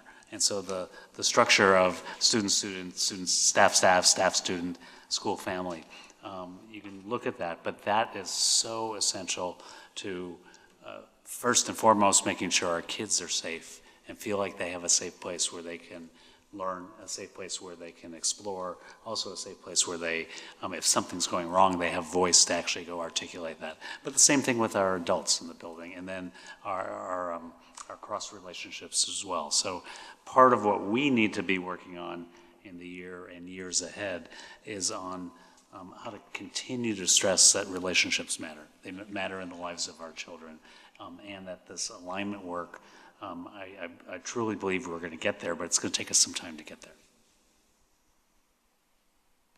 I just want to add that, Biz, you brought up a really good point about the school lunch periods and the need for our support staff that are working at only the lunch periods, but I think about the incidents that happen on the bus, right? So things that aren't happening in our schools that are affecting the climate of our schools, a lot of the stuff that happens online. Right, and I know that this is just a summary, but I think about all the things that are happening now that are affecting the climate of our school that happen, in cyberspace, on the bus, on the playground, and really how we can work with teachers, parents, and mostly I think that the staff that feel that they don't have the tools to address those behaviors. I think that it's a really important area to consider for us. And we have been really intentional about this is not a game of gotcha. We're not trying to get people in trouble who don't have the tools that they need. We're trying to identify who needs more support and give them those tools. All right, well, thank you very much, especially for being so coherent and giving such a great presentation at 10 o'clock at night. So with much appreciation, thank you for the presentation. If I can add, as a parent in this district, I'm grateful for your investment in school climate. Thank you. Thanks, Biz. All right. And closing us out this evening. Drum roll. He's sitting. I told him I was going to sit today. All right. Title I. Yes, Title I. So thank you for the time tonight. I wanted to, essentially there's a memo and 6 plans in the board packet tonight, and we're asking you to consider shifting 6 title schools that receive Title I funding: Oakton, Dawes, Walker, King Arts, Washington, and Chute, from a targeted assistance funding model to a school-wide funding model. And this does refer to Title I funds. These schools qualify for Title I funds because they serve over 40% students who qualify for free and reduced lunch based on family income. And the goal of the Title I program is really to help ensure that all children meet challenging state and academic standards. Just kind of a quick, I really try to capture in the memo the difference between school-wide and targeted assistance, but a couple key points. School-wide funding is individual school building funding. It is not district-wide funding. It is attached to a particular school. And it is really intended to drive comprehensive school reform strategy at the school sites to upgrade the entire educational program in order to improve the achievement for the lowest achieving students. So school-wide funding allows schools greater flexibility for how they spend that Title I funding, but the goal is still absolutely to drive improved achievement for the lowest achieving students. Targeted Assistance Program, which is the funding model that we've been following in District 65 for quite some time, essentially provides funding for supplemental instructional services for eligible children that we identify at the beginning of the year. And essentially what happens at this point is we identify a subset of students that can be served by teachers that are funded with Title I funds, and we use the material funds and the professional learning funds to support the materials and the professional learning for those interventionists only. The moving to the school-wide program allows us to be able to use those funds to drive and impact the professional learning and materials and educational experience for those students that are benefiting from targeted assistance, but across the full school day. And so when those students receive reading intervention, they return to our gen ed classrooms, and it allows those gen ed teachers to also experience professional learning on how to strengthen relationships, to deepen culturally responsive practices, to strengthen transitions in and out of intervention programs, therefore kind of having the opportunity to meet their needs across the school day as opposed to in just a targeted intervention space. A couple pieces that came out in the plans that are in your packet is that schools are thinking about literacy and math, but they're also very much thinking about social emotional learning and the full supports that can go into benefiting students across the school day. Keep in mind, both are still very much focused on driving achievement for those lowest achieving students. Thinking about what else to kind of lift here, because I went off script a little bit. So process and input sought and received. Essentially, the state has defined a process that will allow us to move from targeted assistance to school-wide. The majority of schools do receive these Title I funds in a school-wide model as opposed to targeted assistance for a bit of what I just explained. We did go and meet with schools to do a comprehensive needs assessment, which is a step in this process. Met with a diverse school team of staff in the schools across disciplines, special education, social work, psychs, teachers, so the principals helped gather that team. We take a look at a range of data between DRA, MAP, the 5 Es. We kind of dug into that and had a real conversation about what were the strengths and the opportunities that we saw in the school, and then mapped it into the kind of 5 categories that are in the Title I plan that you saw. Those plans have been shared with a subset of parents at each of the schools to get feedback, and the feedback is complete on all but one school, and that actually came back today, so that just wasn't updated in your plan today. So the hope is that, certainly I'm going to open up to questions, but this move has come out of a request from our schools to be able to think a little bit more flexibly and purposefully about how to use the Title I funds and how to possibly use those funds to better support and align with their school improvement plans that they work on.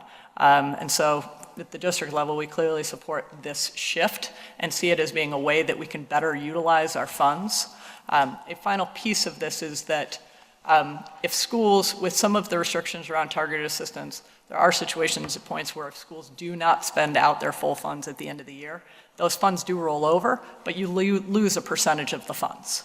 And so this allows our schools to be better stewards of those funds and really to make sure that they get invested in impacting our lowest achieving students on an annual basis in a purposeful way across the school day. Questions? Specifically, this is a first read from a process point of view, and we, with your questions and et cetera, we'll bring this back next week for your approval. Yep, and provided that approval is received, then it goes on record essentially in the school board here, but we then have permission to move forward with school-wide funding at these 6 schools for the upcoming school year, for the funding year effective July 1st. Questions? Just one quick question to start. Do you know the history of, I'm not sure when it made this decision to go for the targeted assistance model, but can you help me understand a little bit about I don't why know decision the was made? full history. I know it's been a long time. I also know that with Title I funds, traditionally schools start with targeted assistance models. And then my previous experience has been, and this is previous to the ESSA rewrite, but you started as a targeted assistance model, and then after a certain period of time, you had the option to move to school-wide. So I don't know the history of District 65. I don't know if the decision was made not to move at the point or if it was just not explored. It's been of interest for the last 2-3 years, but we did not have a pathway to do this over the last 18 months due to the ESSA rewrite and guidance from ISB. And so the access to the process to do this really only became available to us less than 2 months ago. Got it, thanks. Any other questions? You mentioned that Title I funds go unused. So how does that happen, and how do we monitor that? I mean, ideally, schools should be using all of those funds. Absolutely. So Title I funds do get used. They don't always get used in the fiscal year because targeted assistance does at points create some challenges for spending those funds in an appropriate way. And there is a funnel down process that the funds go through. However, with the targeted assistance piece, we use essentially the students that are identified are receiving services from teachers that are identified as Title I in the building, and the dollars can only be spent on materials that are used solely in those intervention spaces. And so in some ways, when we think about this, in the past, we viewed intervention more solely as pull out. Our model currently is somewhat pull out, but a lot of push in to our educational environment so kids can be successful in the regular classroom environment. In those situations when we're pushing in around targeted assistance funding model, we can't be purchasing materials for those push-in places because other kids have access to the materials, and targeted assistance says materials should be only for the identified students. And so in some ways there's some very strict regulations that can present challenges for purchasing those materials. And as we use those funds in our schools, there tends to be a consistent subset of things that we purchase, but at points it no longer becomes the best use of those monies. So so each school knows how much funds they are at a potential for losing at the end of every school year? So the way that the process works is that we receive the funding in the beginning of the year. We share the way the funds are allocated out with the schools. Then there's generally an adjustment mid-year, and that is part of what happens as well, is the funds tend to get adjusted mid-year, and it's harder to adjust your plans mid-year and spend out before the end of the year, but they are aware of those funds, and they do work to spend them out, but it just does not always happen in full. And the school-wide process will make it slightly easier to expend the dollars on the things that the schools want to do. The school-wide process allows the schools to very much think about what are the range of services that our students that need the supports most need, not only in a targeted intervention, but across the school day, and use those dollars to purchase materials in intervention, but also across the school day, and for professional learning with the interventionists, as well as the general classroom teachers. Because even if I have a high-quality intervention for 45 minutes in the day, I also have 6 hours of learning with other adults in the building who can benefit from professional learning on how to accelerate my learning. Yeah, I gotta say, that this is very exciting, and I'll tell you from my background as a bilingual teacher, and we got Title III funds for that, and as we know, ESSA is folding some of the Title III funds into Title I for bilingual and ESL students, which is, again, this to me is going to speak partly to some of the concerns that parents brought up today. So that's great. Another thing that I see a connection to is that, again, it enhances the school climate teamwork in regards to, okay, how do we build capacity for the specialists and interventionists and all these adults that are working with our kids? So that I think is really exciting. I mean, I think this is a good approach. And, I'm looking forward to, again, seeing how schools, again, now each school has to make a needs assessment, correct, in order to, and have a plan on how to spend this funding. So what is in your packet is essentially the Title I plan that was based on that needs assessment, but then you have to submit an annual plan that outlines in a more detailed way the way you're going to spend your funds in any given school year. What this document does is it creates the umbrella for the funding, and it says that you're going to be working within these parameters, so math, literacy, social emotional learning, these are the things you're thinking about, and then your yearly plan aligns to this overall document. What I hear you saying about the funding and the rollover and things that may not get spent is based the plan, money gets allocated to a plan, plans sometimes change. There may be money that isn't spent because the plan has changed and the team deems it as unnecessary, and we should hold ourselves back from reacting to maybe $25,000 of grant money that doesn't get spent because that's a part of the ebb and flow of the planning process. I care about every dollar that's there. I'm not saying we don't care about it. Yeah, no, but part of what the motivation for moving to school-wide is that it will have a greater impact at our schools, and it will allow for these dollars to be spent more efficiently. When we get adjustments in funding mid-year, sometimes we have a hard time adjusting our plans. It means we may have a situation where we don't spend the funds out in full. It rolls over, but we don't get 100 cents on a dollar. Candace? Yeah. I was just wanted to make sure, so if we shift to this model, does it impact the number or the depth of interventions that we're doing? So we're looking at impact from intervention support to broader support, but I just want to make sure that it's not shifting the type of work, the volume of work we can do in terms of intervention. Yeah. There is no intention with this action right now to reduce the number of interventionists that are providing intervention, and they're supported with Title I funds. What this does is the dollars that beyond that are available, it gives us greater flexibility about how we use those funds to impact learning across the school day. And so the intent is not to alter the focus of our intervention, it's to give greater flexibility for the dollars beyond those interventionists. And the funding what I heard you say is the funding is for materials and training. So does this funding, it doesn't actually do personnel? No, there's funding that comes in and it goes to the funding, in the district, we use the funding to support additional FTEs that primarily provide additional reading intervention in our Title I schools, and we use those funds to provide additional materials and professional learning to support those professionals in their work. This will again allow us a greater scope of what we support with those funds. Okay. Great. And then the only other question I had was, in the document on page 6, because I think it's come up in the past, we've talked about this and, to get Title I funds, do you have to be a Title I school, meaning reach the 40% poverty rate? And here in the table, under targeted assistance, it says the program is not contingent on school's poverty rate. So does that mean that we could access additional targeted assistance funding? So there's no additional funding, and the way that there is no additional, it's a fixed pot of money, period, and that is allocated to the district level, and the schools that automatically qualify are the schools that are 40% or higher. There are times when they're within a margin that there may be a waiver that's within reach, but all of our schools that qualify for funding are 40% or higher. Okay, so there's no way to get incremental funding for There is no way to get incremental funding.